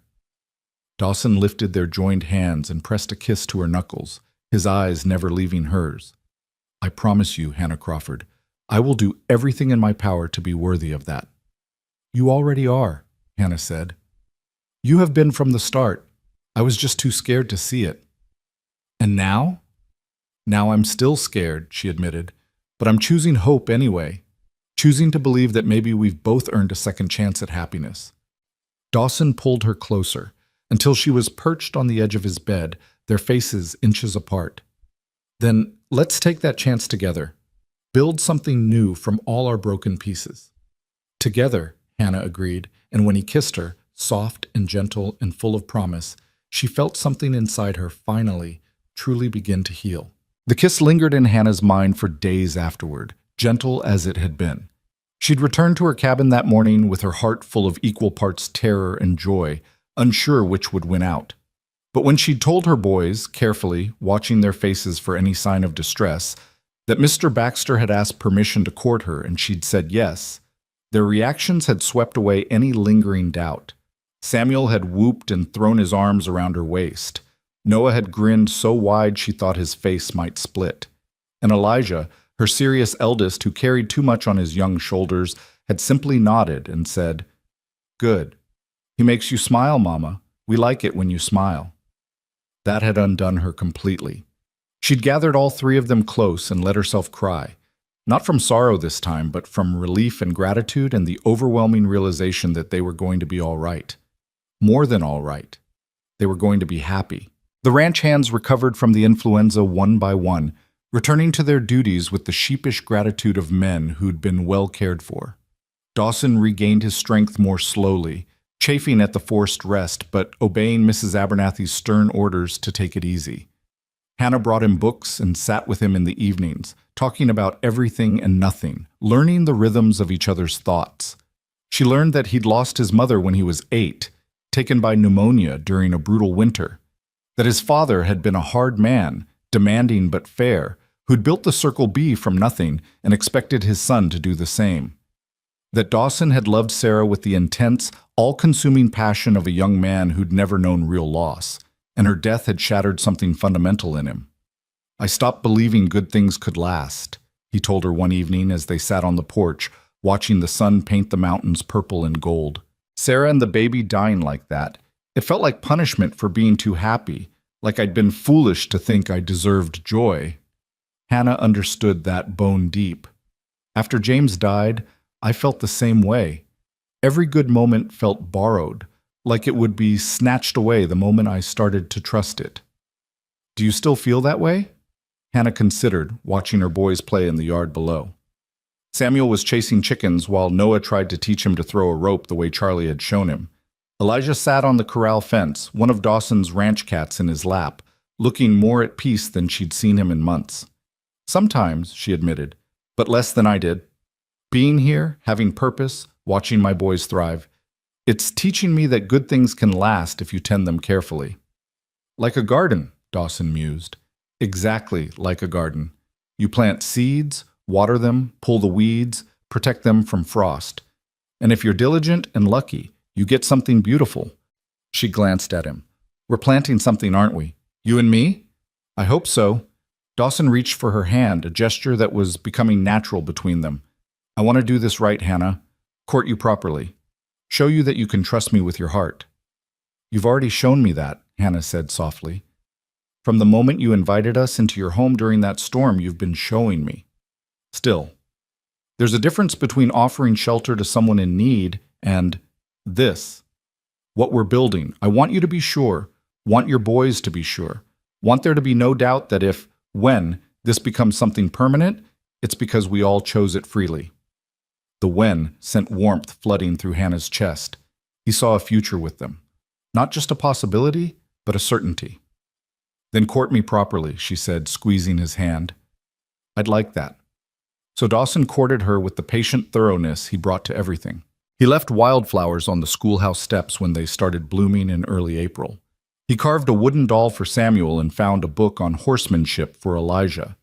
He helped Noah build a fort in the barn loft, sacrificing a Saturday afternoon to hammer boards and brace posts while the boy chattered excitedly about his plans. He took Hannah on walks around the ranch, showing her the land he loved, explaining the rhythms of cattle and seasons and weather. They rode out to the high meadow one Sunday afternoon, just the two of them, and sat on a rocky outcropping watching the ranch spread out below like a kingdom. "This land gets in your blood," Dawson said. "My father always said that once you've ranched in Colorado, nowhere else feels like home. You start to need the mountains like you need air." "I'm beginning to understand that," Hannah replied. She'd been watching an eagle circle lazily overhead, but now she turned to look at Dawson. "When I first came here, everything felt foreign. The altitude, the dryness, the way the weather changes in minutes. But now I can't imagine being anywhere else." "Because of the land, or because of what the land represents?" Hannah smiled. "Both. The land is beautiful, harsh, demanding. It requires everything you have, but it also gives back in ways I never expected. Purpose, community, a place to belong." "And me?" Dawson asked quietly. "Do I factor into that feeling?" "You know you do." Hannah felt her cheeks warm. Even after weeks of courtship, intimacy still made her shy. "You're the reason all of this is possible. Without you..." "You would have found another way," Dawson interrupted. "You're too stubborn and too strong to do otherwise. But I'm glad you didn't have to. Glad you're here with me instead of somewhere else, struggling alone." He leaned in then and kissed her, slow and sweet. and Hannah felt the last of her reservations crumble. This was right. This man, this land, this life they were building together, it was all undeniably, perfectly right. When they returned to the ranch that evening, they found Mrs. Abernathy waiting with a knowing smile and a pot roast that filled the house with mouth-watering smells. The boys were already seated at the table, faces scrubbed clean, manners on display. "They insisted on waiting for you," Mrs. Abernathy said, her eyes twinkling. "Said it wouldn't be proper to eat without everyone present." Hannah felt a swell of love for her sons, for their attempts to be grown up and proper, to show Dawson they could be a real family. Over supper, conversation flowed easily. Samuel told an elaborate story about the chicken that had pecked his hand. Noah demonstrated the rope trick Charlie had finally helped him master. Elijah asked intelligent questions about the spring roundup that was approaching. And Dawson answered each question with patience and interest, drawing the boys out, making them laugh, treating them like they mattered. Hannah watched it all with her heart so full she thought it might burst. This, she thought, this is what family is supposed to feel like. After the boys were in bed that night, Hannah and Dawson sat on her cabin's small porch, watching stars emerge in the darkening sky. The air was cool but not cold, carrying the promise of true spring. "I've been thinking," Dawson said, "about what comes next, for us." Hannah's pulse quickened. "What do you mean?" "I mean, I want to marry you, Hannah. Not today, not tomorrow, but soon. When you're ready. When we're both sure." He turned to face her fully. "I know it's only been a few months since James died. I know people might talk, might say it's too soon or improper. But I also know what I feel, and I know what I see when I look at you and your boys. I see my future. I see home." Hannah's eyes burned with tears. "I see that too. But Dawson, you need to understand something. I loved James once, at the beginning, but our marriage became something else over the years. He was a dreamer who never learned to deal with reality, and I became the anchor that kept us from floating away completely. It was exhausting, and by the end, I think we were both just going through the motions, staying together because of the boys, and because we didn't know how to do anything else." "I'm not James," Dawson said. "I know, that's what makes this scary. With James, I always knew where I stood, on shaky ground, constantly bracing for the next disaster. With you, I feel solid, secure, and part of me keeps waiting for that to crumble because I don't know how to trust solid ground anymore." Dawson took both her hands in his. "Then we'll learn together. I'll show you every day that this is real, that I'm not going anywhere, that you can trust this. Trust us." He paused, then added quietly, "I told you about Sarah, how losing her broke something in me, but I didn't tell you everything." Hannah waited, sensing he needed to share something difficult. "After she died, I blamed myself for years, but I also blamed her, which is worse." Dawson's voice was rough with old shame. "I was angry that she'd gotten pregnant, angry that she hadn't waited for me to get back before the baby came, angry that she'd left me alone. It was irrational and cruel and not her fault at all, but I felt it anyway. And that anger, that blame, it poisoned everything, made it impossible to grieve properly, to remember her with love instead of resentment." "What changed?" Hannah asked softly. "Time. And therapy of a sort. Father Murphy over in Silverton, he helped me work through it, made me see that I was really angry at God, at fate, at the unfairness of it all. Sarah was just the easiest target." Dawson looked at Hannah with raw honesty. "I'm telling you this because I want you to know I understand complicated grief.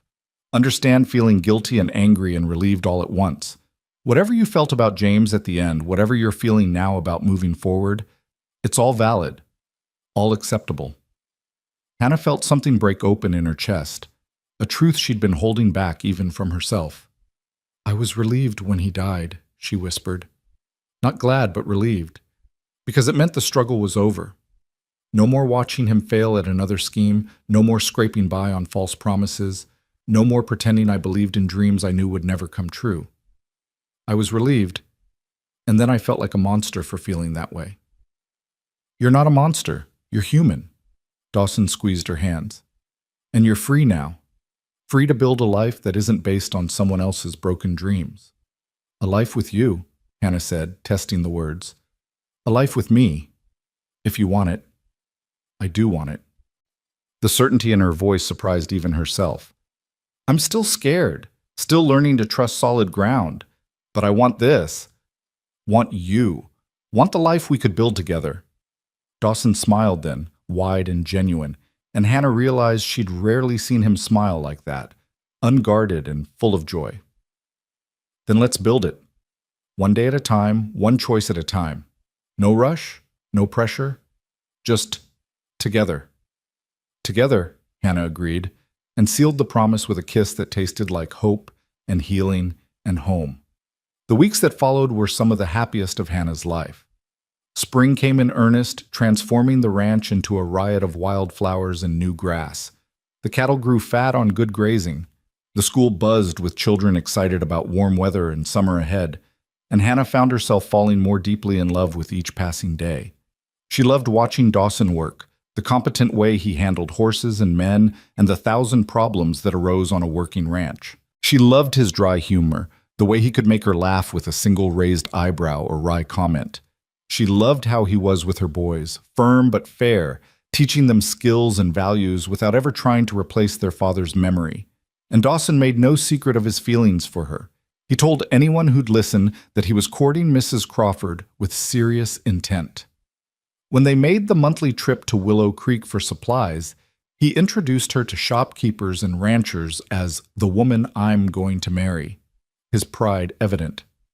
Hannah blushed at the boldness of it, but couldn't deny the thrill that ran through her each time. Thomas Crawford saw them together at the general store one afternoon. Her brother-in-law had the grace to look ashamed as Dawson helped Hannah load supplies into the wagon, his hand resting casually at the small of her back. Hannah, Thomas said, approaching hesitantly, could we speak a moment? Hannah glanced at Dawson, who nodded and moved away to give them privacy, though his watchful gaze never left her. What is it, Thomas? I wanted to say, I'm glad things worked out for you, that you found a good situation. Thomas twisted his hat in his hands. I heard Baxter's courting you. That true? It is. That's good. He's a decent man. Does well for himself. Thomas paused, then added quietly, I'm sorry, Hannah, for how I treated you when you first came. Martha's been after me about it for months, saying I should have helped more. She was right. Hannah studied her brother-in-law's face, seeing genuine remorse there. Part of her wanted to hold on to her anger, to make him feel the rejection she'd felt. But anger was exhausting, and she had better things to do with her energy. You gave me money when I needed it, she said finally. That helped more than you know. And if you hadn't turned me away, I wouldn't have gone to the Circle B. Wouldn't have found Dawson. So maybe things worked out the way they were supposed to. That's generous of you. It's not generosity, it's just letting go. Hannah glanced at Dawson, who was examining harnesses with the deliberate focus of someone pretending not to eavesdrop. I'm building a new life, Thomas. One that doesn't have room for old grudges. So I forgive you, if that's what you're asking for. And I wish you and your family well. Thomas's relief was palpable. Thank you. And Hannah? James would be glad you found someone good, for what that's worth. Hannah nodded, not trusting her voice, and Thomas tipped his hat and walked away. Dawson returned immediately, his eyes searching her face. You all right? I am. And she was. The encounter that would have devastated her months ago now felt like closing a chapter, not reopening a wound. Let's go home.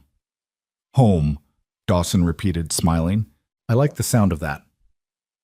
As they rode back to the ranch, Hannah reflected on how much had changed since that desperate day when she'd stood in Willow Creek with nowhere to go.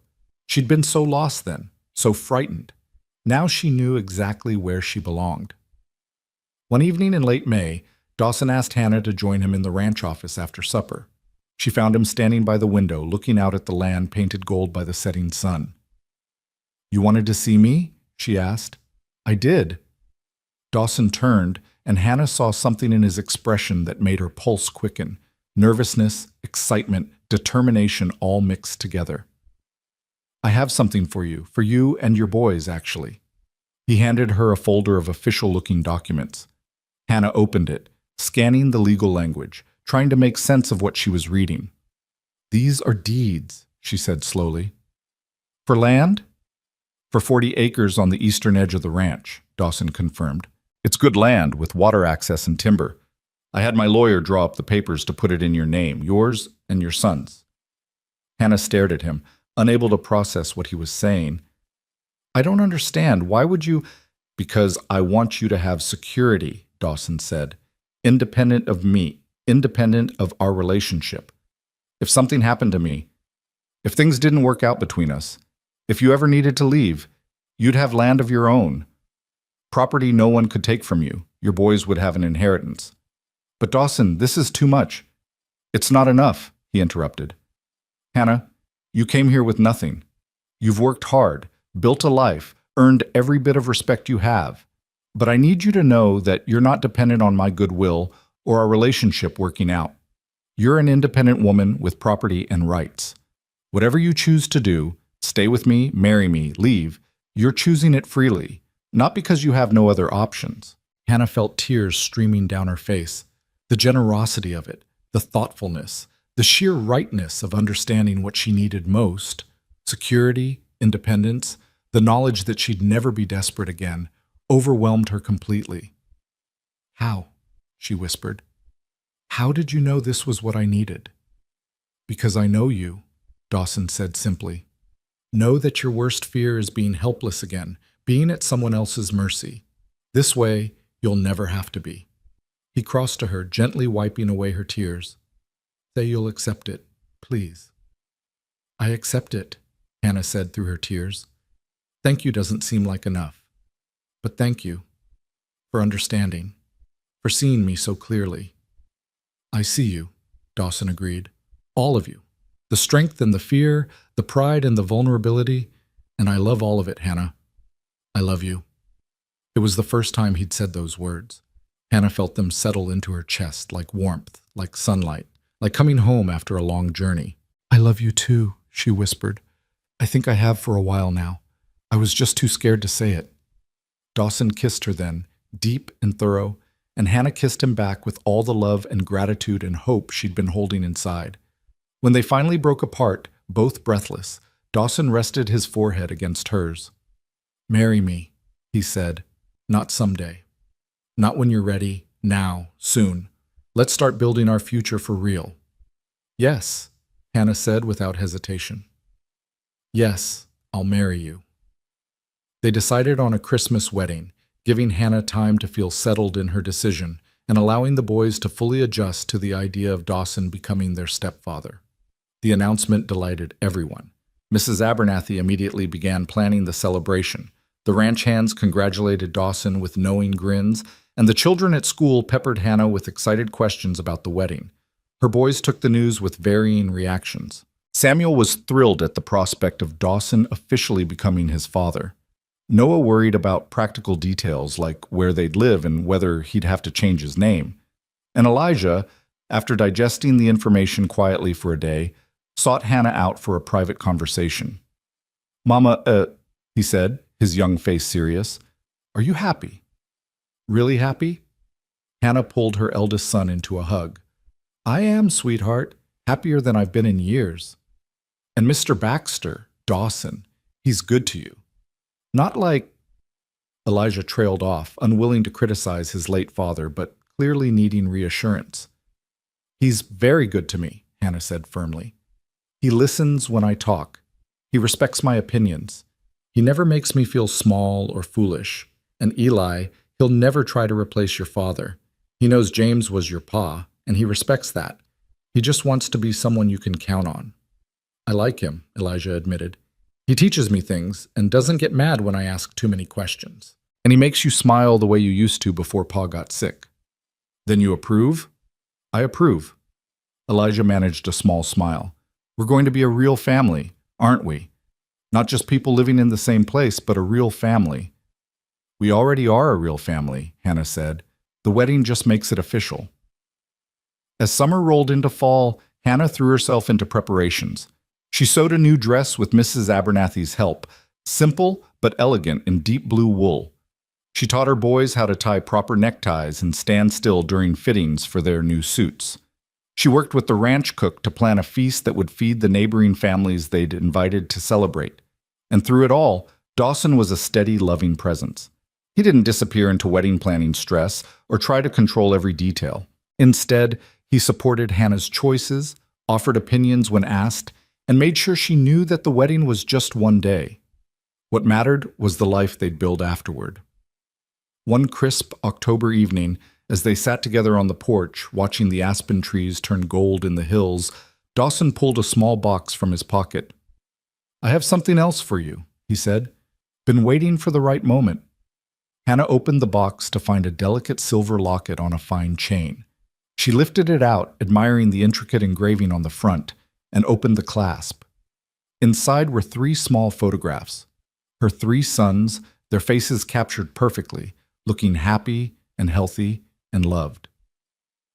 "The traveling photographer came through last month," Dawson explained. "I commissioned portraits of the boys as a surprise, but look at the other side." Hannah turned the locket over. The opposite interior was empty, ready for another photograph. "That's for whatever the future holds," Dawson said softly. "Maybe a picture of us together, maybe another child someday, if we're blessed with one. Maybe just a reminder of something important. But I wanted you to have it, your boys with you always, close to your heart, with room for more love to come." Hannah couldn't speak past the lump in her throat. The thoughtfulness of it, the way he'd included her sons while also acknowledging the possibility of a shared future, undid her completely. She fastened the locket around her neck, feeling the slight weight of it settle against her chest. "It's perfect," she whispered. "You're perfect." "I'm not perfect," Dawson said with a laugh. "I'm stubborn and set in my ways, and I spend too much time worrying about cattle prices. But I'm perfect for you, maybe. And you're perfect for me. That's what matters." "Perfect for each other," Hannah agreed.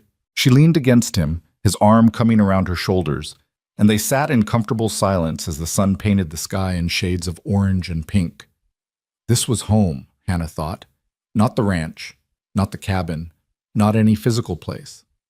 Home was this feeling of being seen and valued and loved, of building something meaningful with someone who understood both her strength and her scars, of knowing that whatever came next, she wouldn't face it alone. "Tell me about Christmas," she said after a while. "What traditions does the ranch have?" "Not many," Dawson admitted. "It's usually just a quiet day. Mrs. Abernathy makes a special dinner, the hands get the day off, and I usually spend it thinking about Sarah and feeling melancholy." He paused. "But this year will be different.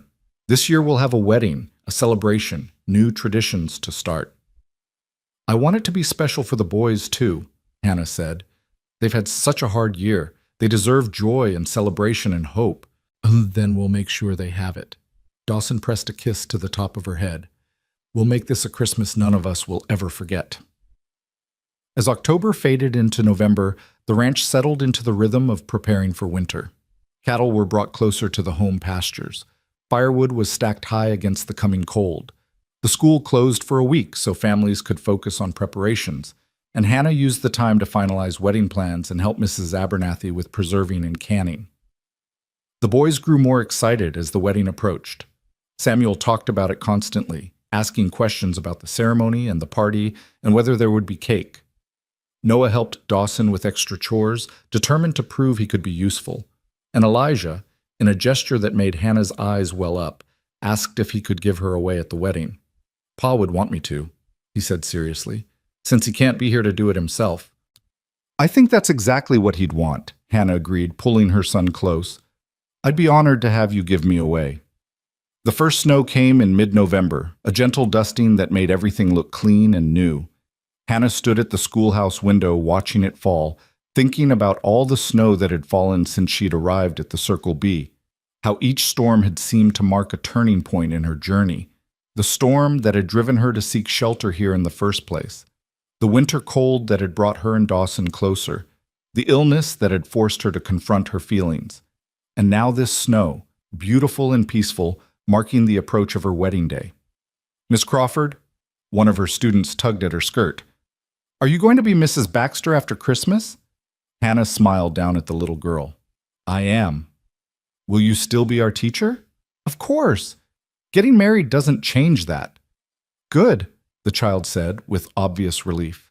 We like having you as our teacher. You make learning fun. After the children left for the day, Hannah tidied the schoolhouse and reflected on how much her life had changed. A year ago, she'd been struggling to survive, watching her husband die, facing an uncertain future with 3 frightened children.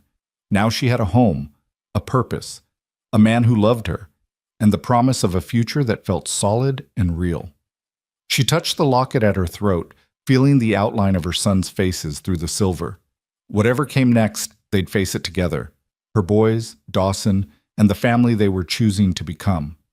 As she walked back to the main house through the gently falling snow, Hannah saw Dawson on the porch waiting for her. He held out his hand as she climbed the steps, pulling her close against the cold. "Ready for this?" he asked softly. "More than ready," Hannah replied. "I've been ready for a while now. Just took me time to realize it." "Then let's finish this journey," Dawson said. "Let's make this official and start our life together properly." "Our life together," Hannah repeated, testing the words. They felt right. They felt like coming home after a long exile, like finding solid ground after drifting. They felt like the beginning of something beautiful and lasting and true. "Our life together," Dawson confirmed and kissed her as the snow fell around them, blessing their future with soft white benediction. December arrived with clear, cold days that made everything sparkle like the world had been dipped in diamond dust. Hannah woke on the morning of her wedding, New Year's Day, 1880, to find frost patterns on the window that looked like lace, intricate and beautiful. She lay in bed for a moment, letting the reality wash over her. Today she would marry Dawson Baxter. Today she would become not just Hannah Crawford, widow and survivor, but Hannah Crawford Baxter, wife and partner in building a life she'd never dared dream possible. The past weeks had been a whirlwind of preparation and anticipation. The ranch had transformed under Mrs. Abernathy's determined direction, with evergreen boughs decorating the main house and candles ready to light when evening came. Neighbors had arrived yesterday from surrounding ranches, filling every available bed and making the Circle B feel alive with community and celebration. The wedding would take place at 3 o'clock, giving everyone time to rest from their travels and gather properly. Hannah rose and dressed carefully in her chemise and petticoat, her hands trembling slightly with nerves and excitement. A soft knock came at the cabin door, and Mrs. Abernathy entered carrying Hannah's wedding dress, freshly pressed and smelling faintly of lavender. "Let me help you," the older woman said, her eyes suspiciously bright. "Can't have the bride struggling with all these buttons on her own." As Mrs. Abernathy helped her into the deep blue wool dress, Hannah caught sight of herself in the small mirror propped on the dresser. The woman looking back at her bore little resemblance to the desperate widow who'd arrived at the Circle B 8 months ago. This woman had color in her cheeks, clarity in her eyes, and something that looked remarkably like happiness radiating from her face. "You're beautiful, dear," Mrs. Abernathy said, fastening the last button. "Dawson's going to forget how to speak when he sees you." "I'm nervous," Hannah admitted. "Not about marrying him, I'm sure about that, but about all these people watching, about making vows in front of everyone, about promising forever when forever seems like such a long, uncertain time," Mrs. Abernathy finished gently. "That's normal. But Hannah, you've already survived forever once. You know what it takes now, and this time you're starting from a place of strength instead of naive hope. That makes all the difference." Hannah nodded, touching the locket at her throat for courage. Inside were her sons' faces and, as of yesterday, a small photograph of her and Dawson taken by the traveling photographer who'd passed through last month. Dawson had insisted on having it made, saying he wanted to remember this moment, the anticipation, the joy, the beginning of their life together. "Is he nervous?" Hannah asked. "Pacing like a caged mountain lion," Mrs. Abernathy replied with a laugh. "Charlie finally told him to go check on the horses just to give everyone a break from watching him wear a hole in the floor." She squeezed Hannah's hands. "He loves you something fierce, dear. Anyone can see it, and you love him. That's all that matters today." After Mrs. Abernathy left, Hannah's boys came tumbling in, looking unfamiliarly neat in their new suits. Samuel immediately launched himself at her, hugging her waist. "You look like a princess, Mama," he declared. A very pretty princess, Noah added, more reserved but clearly pleased. Elijah stood slightly apart, and Hannah saw her own nervousness reflected in his serious young face. She went to him, taking his hands. "You ready for this?" she asked softly. "Are you?" he countered. "Really ready? Because once you say those vows, Mama, we're all in this together. We'll be Baxters. This will be our home for real." "I'm ready," Hannah said firmly. "Elijah, I know you've had to be strong for so long, had to worry about things no 12-year-old should worry about, but I need you to hear me now. Dawson is a good man. He'll take care of us. You don't have to carry the weight of the world anymore, sweetheart. You can just be a boy again." "What if something goes wrong?" Elijah whispered. "What if he changes? What if we lose this too?" Hannah pulled her eldest son close, feeling his thin shoulders shake with fears he'd been holding inside. "Then we'll face it together, all of us. But Eli, we can't live our lives waiting for disaster. I tried that for years, and all it did was make me miserable. At some point, you have to choose to trust, to hope, to believe that good things can last if you tend them carefully." Elijah pulled back, swiping at his eyes. "Pa used to make promises he didn't keep. How do I know Dawson's promises are different?" "Because Dawson's already kept the promises that matter most," Hannah said. "He promised us shelter, and he's given us a home. He promised honest work, and he's given me purpose. He promised respect, and he's shown it every single day. The wedding vows are just making official what's already true, that we're a family, chosen and built on something solid." "I miss Pa," Elijah said quietly. "Even though things were hard, even though I know Dawson's better for us, I still miss him sometimes." "Of course you do. He was your father, and it's right to miss him." Hannah cupped Elijah's face in her hands. "Marrying Dawson doesn't erase your pa or dishonor his memory.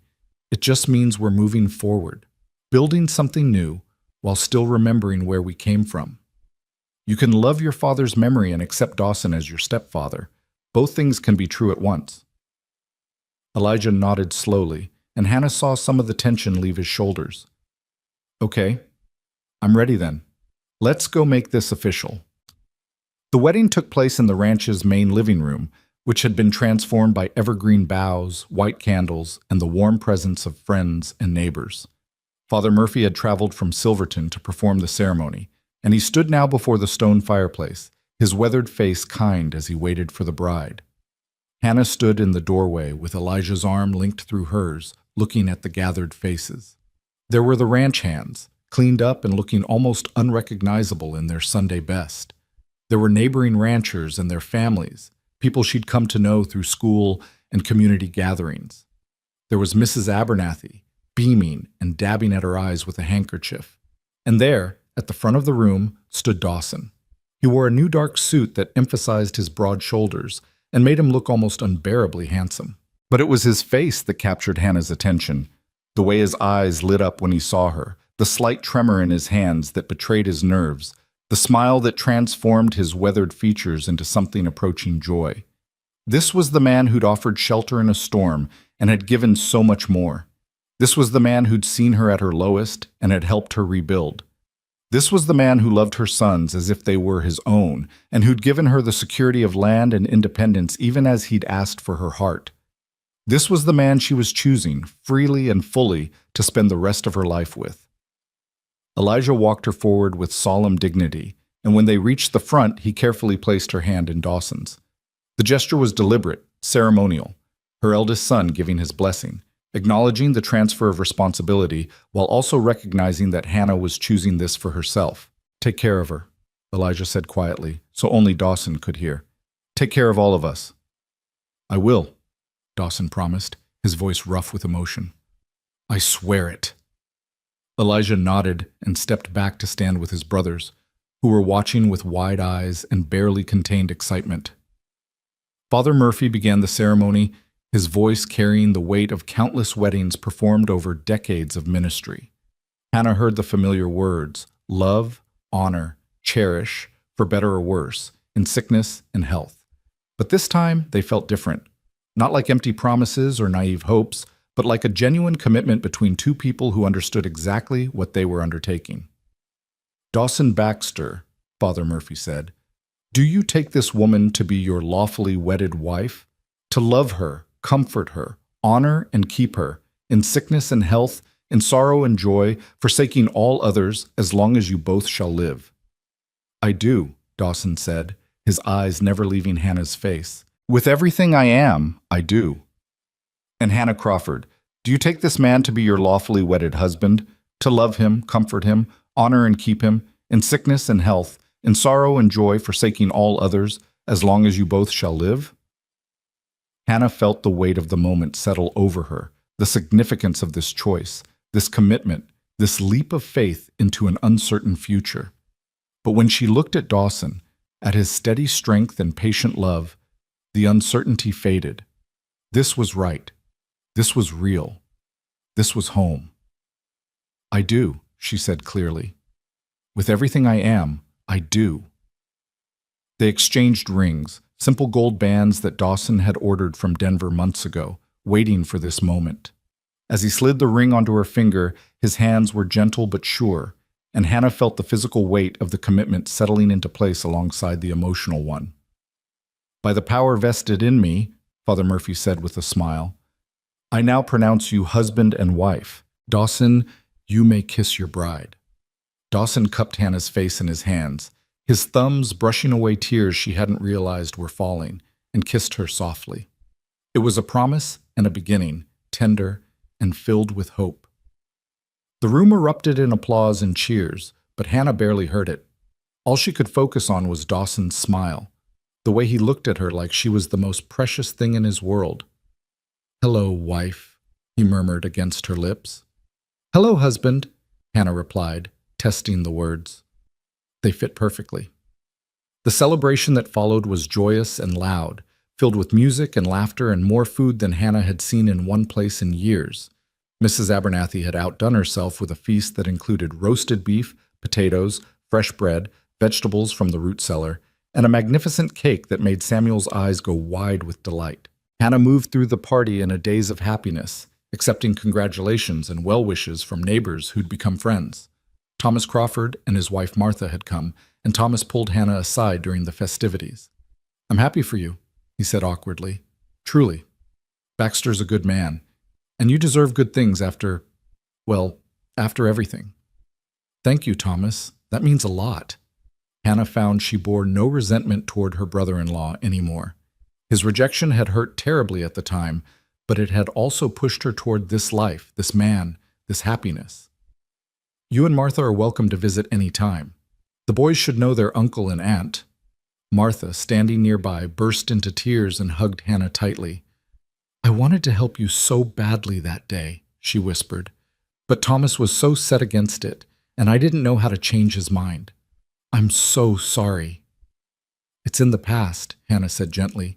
Let's focus on moving forward. Let's be family now, the way we should have been all along.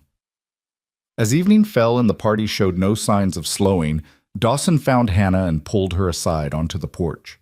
The night was cold but clear, stars scattered across the sky like salt spilled on black velvet. They could hear the celebration continuing inside, music and laughter and the sounds of community, but out here it was quiet, intimate, theirs. Happy? Dawson asked, wrapping his coat around her shoulders. Completely, Hannah said, leaning into his warmth. I keep thinking I should pinch myself to make sure this is real. It's real. Dawson turned her to face him, his hands resting on her waist.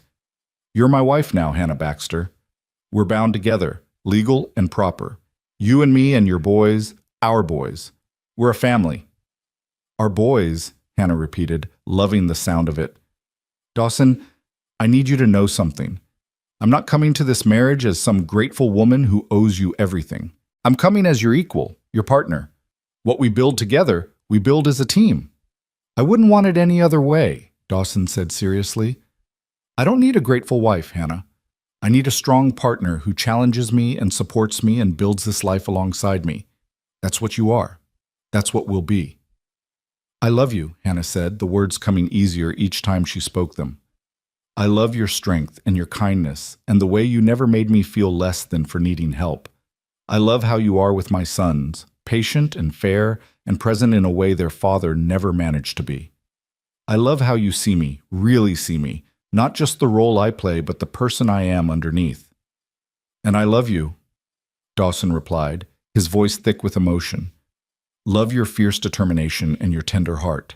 Love how you fight for what matters and refuse to give up even when everything seems impossible. Love how you've made this house feel like a home again, after so many years of it being just a place I lived. He paused, then added quietly, Sarah would have liked you, I think, would have appreciated your strength and your honesty. I think she'd be glad I found you, found happiness again.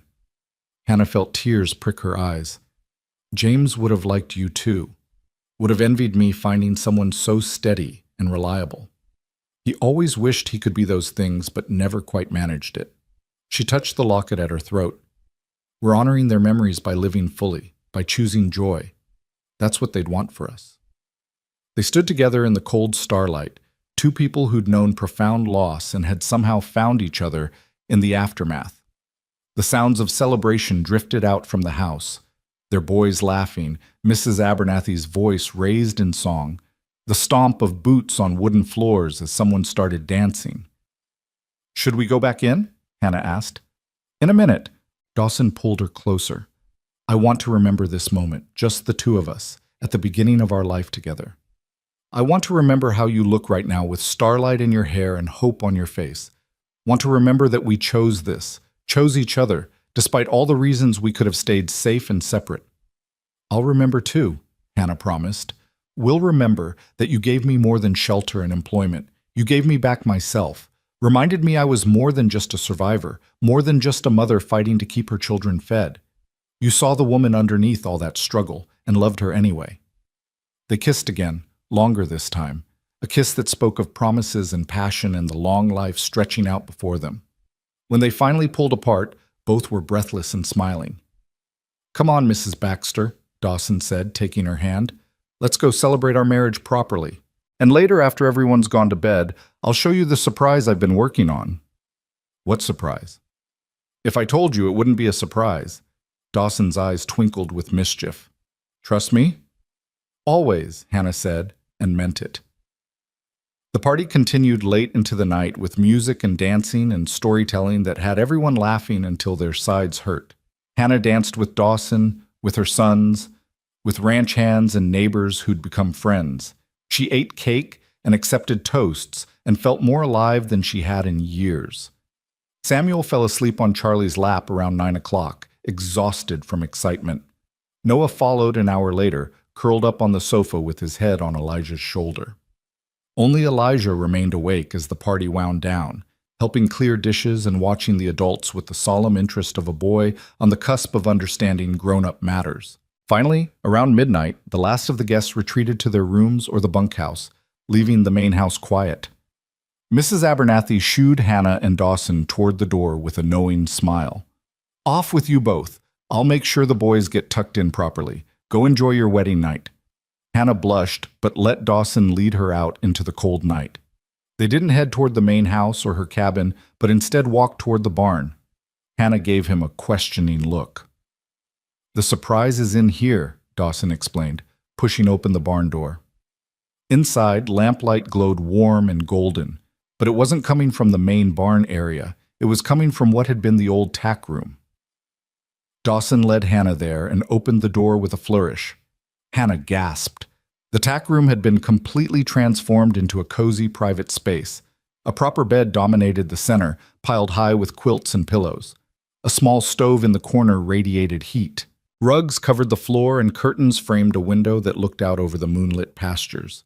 Books lined a shelf on one wall, and there was even a small table with 2 chairs. I know it's not fancy, Dawson said nervously, but I wanted us to have our own space, at least for tonight, somewhere private where we could really start our marriage. Tomorrow we'll figure out the permanent living arrangements, whether you want to move into the main house or build onto your cabin or whatever you prefer. But tonight, this is ours. Hannah walked into the room slowly, taking in every thoughtful detail. The books were ones she'd mentioned wanting to read. The quilts were ones Mrs. Abernathy had been working on for months, she now realized. Even the curtains matched the blue of her wedding dress. You did all this for me? She whispered.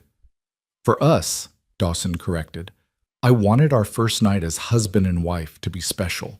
Wanted you to feel cherished and valued and loved. Hannah turned to him with tears streaming down her face. Happy tears this time. Grateful tears. How did I get so lucky? How did I stumble into your life right when I needed you most?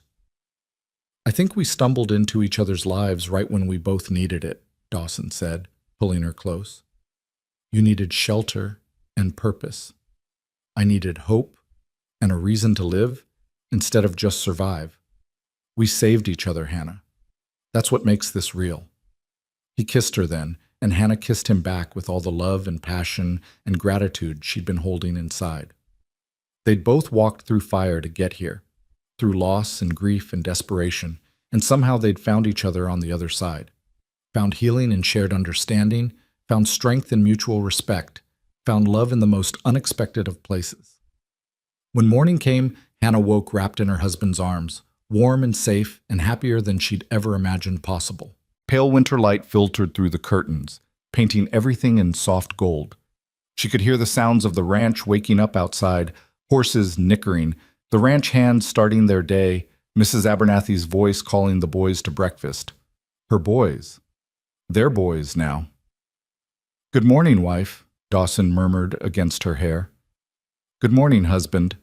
Hannah smiled against his chest. What happens now? Now we live, Dawson said simply. We work the ranch and raise the boys and build the life we want. Nothing magical, nothing extraordinary, just us, together, making choices and facing challenges and finding joy in the everyday.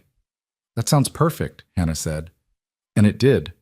After years of chasing impossible dreams with James, after months of desperate survival, the idea of simply living, building something steady and real, felt like the greatest gift imaginable. They dressed and made their way to the main house, where breakfast was already underway. Mrs.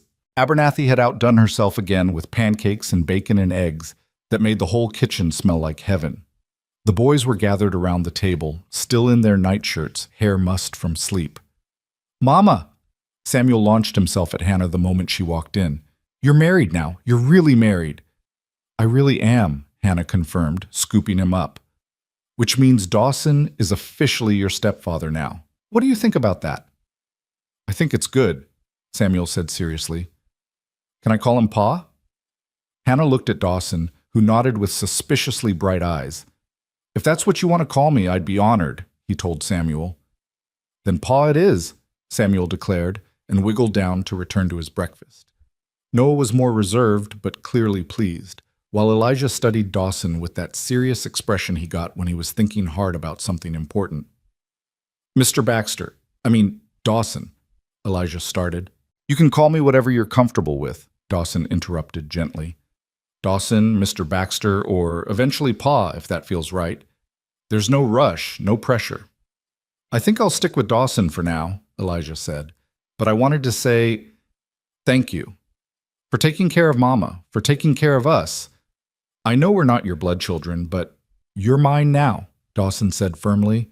Blood or not, you're mine, all three of you, and I'll do everything in my power to give you a good life, to teach you what I know, to be someone you can count on. That's my promise to you boys, same as it is to your mother. Elijah nodded, satisfied, and returned to his breakfast. But Hannah saw the relief on his face, the loosening of tension he'd been carrying for far too long. After breakfast, the guests began departing, heading back to their own ranches and lives. Hannah stood on the porch with Dawson, waving goodbye to neighbors who'd become friends, feeling the satisfaction of community and belonging. Thomas and Martha were among the last to leave.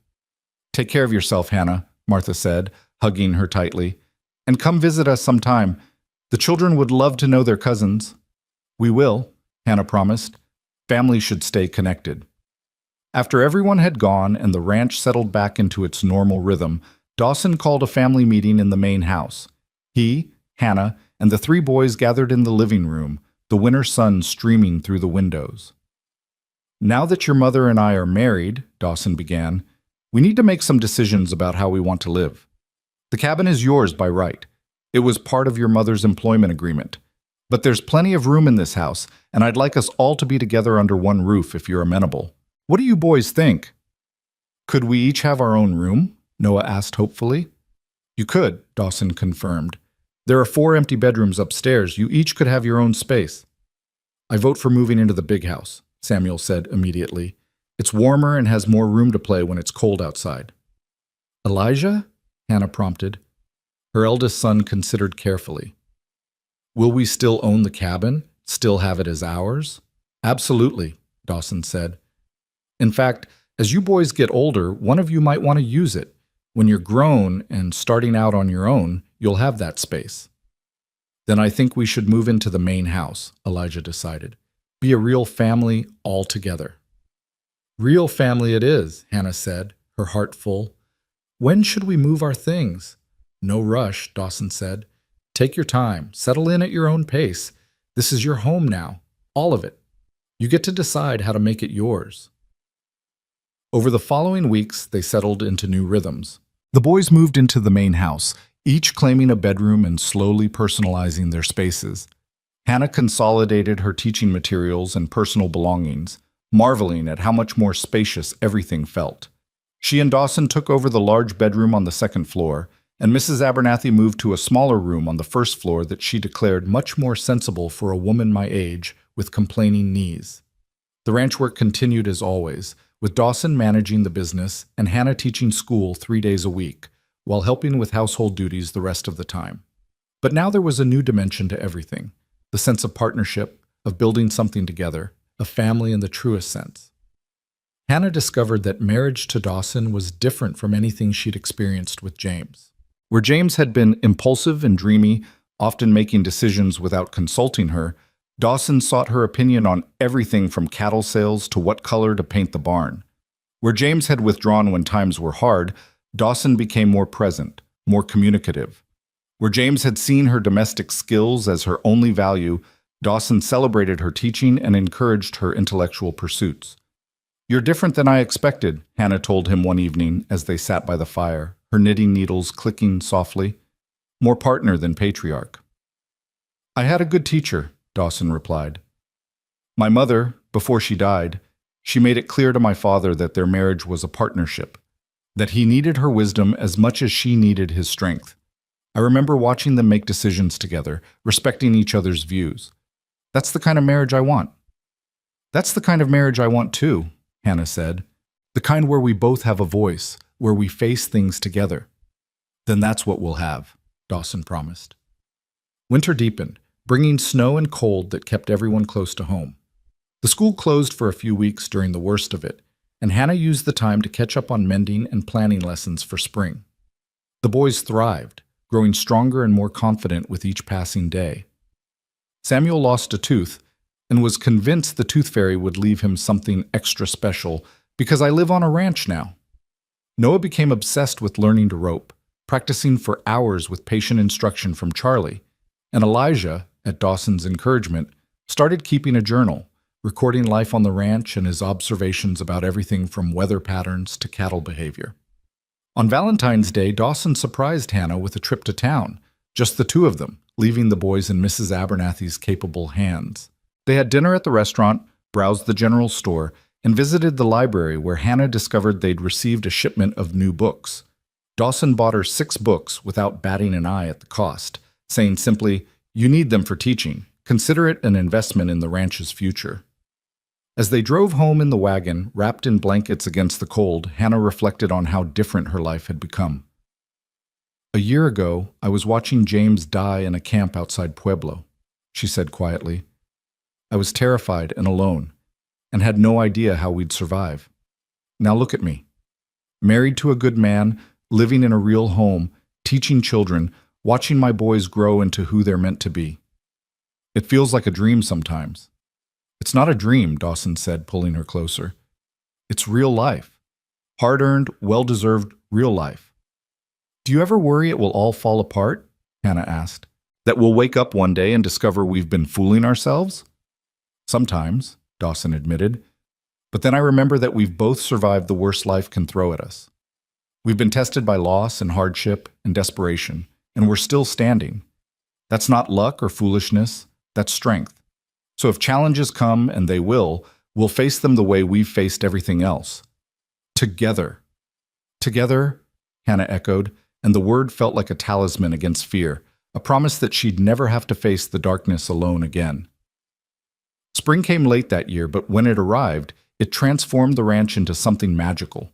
Wildflowers carpeted the meadows in waves of purple and yellow and white. Calves were born, their long legs wobbling as they took their first steps. The creek swelled with snowmelt, rushing and tumbling over rocks in joyful chaos. And Hannah discovered she was pregnant. She'd suspected for a few weeks, but had waited to be certain before telling anyone. Now, sitting at the breakfast table with Dawson and the boys on a bright April morning, she felt the news bubbling up inside her, demanding to be shared. "I have something to tell everyone," she said, setting down her coffee cup. 5 faces turned to her expectantly. Dawson, the 3 boys, and Mrs. Abernathy, who'd joined them for breakfast. "I'm expecting a baby," Hannah said simply. "Sometime in the fall, we'll have a new addition to the family." For a moment, there was stunned silence. Then Samuel whooped, Noah grinned, and Elijah's face split into a rare, unguarded smile. But it was Dawson's reaction that Hannah focused on, the way his eyes filled with tears, the way his hand shook as he reached for hers, the naked hope and joy and wonder on his face. "A baby?" he whispered. "We're having a baby." "We are," Hannah confirmed. "Are you happy?" "Happy doesn't begin to cover it," Dawson said roughly. He stood and pulled her into his arms, holding her tight. "Hannah, I never thought. After losing Sarah and our baby, I never let myself hope I'd have another chance at fatherhood. But now," his voice broke, "now I get to do it right. Get to be there from the beginning, get to watch you carry our child and be present for every moment." "Am I going to be a big brother?" Samuel asked, bouncing in his chair. "Can I teach the baby things?" "You're already a big brother to Noah," Elijah pointed out. "But yes, now you'll be one to the new baby too. We all will be." "I hope it's a girl," Noah said thoughtfully. "Too many boys around here already." "Boy or girl, it'll be loved," Mrs. Abernathy declared, dabbing at her eyes. "Lord, this ranch is going to be even more alive with children running around. Mr. Baxter, you realize you're going to have 4 children? 4! "Can't wait," Dawson said, his arms still around Hannah. "The more the merrier." The pregnancy brought its own challenges. Hannah suffered from morning sickness that lasted well into the afternoon, and the fatigue made teaching difficult some days. But Dawson was endlessly patient, taking over tasks she normally handled and making sure she rested when she needed to. The boys were surprisingly helpful too, with even Samuel understanding when his mother needed quiet. As spring turned to summer, Hannah's belly grew round and unmistakable. The school term ended, and she spent long golden days preparing a nursery in one of the unused upstairs rooms. Mrs. Abernathy helped her sew tiny gowns and blankets, while the boys debated baby names with surprising seriousness. "If it's a girl, we should name her Rose," Samuel suggested, "because she'll be pretty like a flower." "If it's a boy, maybe Henry," Elijah offered. "That's a strong name." Dawson let Hannah make the final decision, though he admitted he liked traditional names that honored family when possible. They decided to wait until the baby arrived to choose, wanting to see who the child was before attaching a name. On a warm September evening, as the sun painted the sky in shades of orange and pink, Hannah went into labor. It was earlier than expected, but not dangerously so, and Dawson immediately sent Charlie to fetch the midwife, who lived 20 miles away. In the meantime, Mrs. Abernathy took charge with the calm efficiency of someone who'd delivered more than a few babies in her time. "You've done this before, dear," the older woman reminded Hannah as contractions began in earnest. "You know what to expect. Just breathe through it and trust your body." Dawson refused to leave despite Mrs. Abernathy's suggestion that he wait downstairs with the boys. "I wasn't there when Sarah delivered," he said firmly. "Wasn't there when she needed me most. I'm not making that mistake again. I'm staying right here with Hannah." Hannah was grateful for his presence. His strong hands held hers through the contractions. His steady voice talked her through the pain. His unwavering belief that everything would be all right gave her strength when her own faltered. The midwife arrived just as things were getting intense, and she immediately took over with practiced skill. She checked Hannah, pronounced everything progressing normally, and settled in for what she predicted would be another few hours of labor. She was wrong. An hour later, with Dawson holding Hannah's hand and Mrs. Abernathy coaching her through the final pushes, a baby girl entered the world with a lusty cry that proclaimed her healthy and strong. "A daughter!" the midwife announced, placing the squalling infant on Hannah's chest. "Congratulations! You have a beautiful baby girl." Hannah looked down at her daughter, red-faced and angry at being evicted from her warm home, but undeniably perfect, and felt love crash over her like a wave. This tiny person, this miracle, was hers, theirs, the physical proof that good things could grow from loss and hardship. "Hello, little one," she whispered. "Welcome to our family."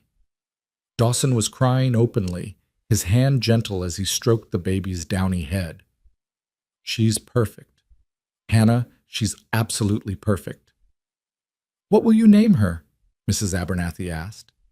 Hannah looked at Dawson, and in that moment, she knew exactly what the baby's name should be.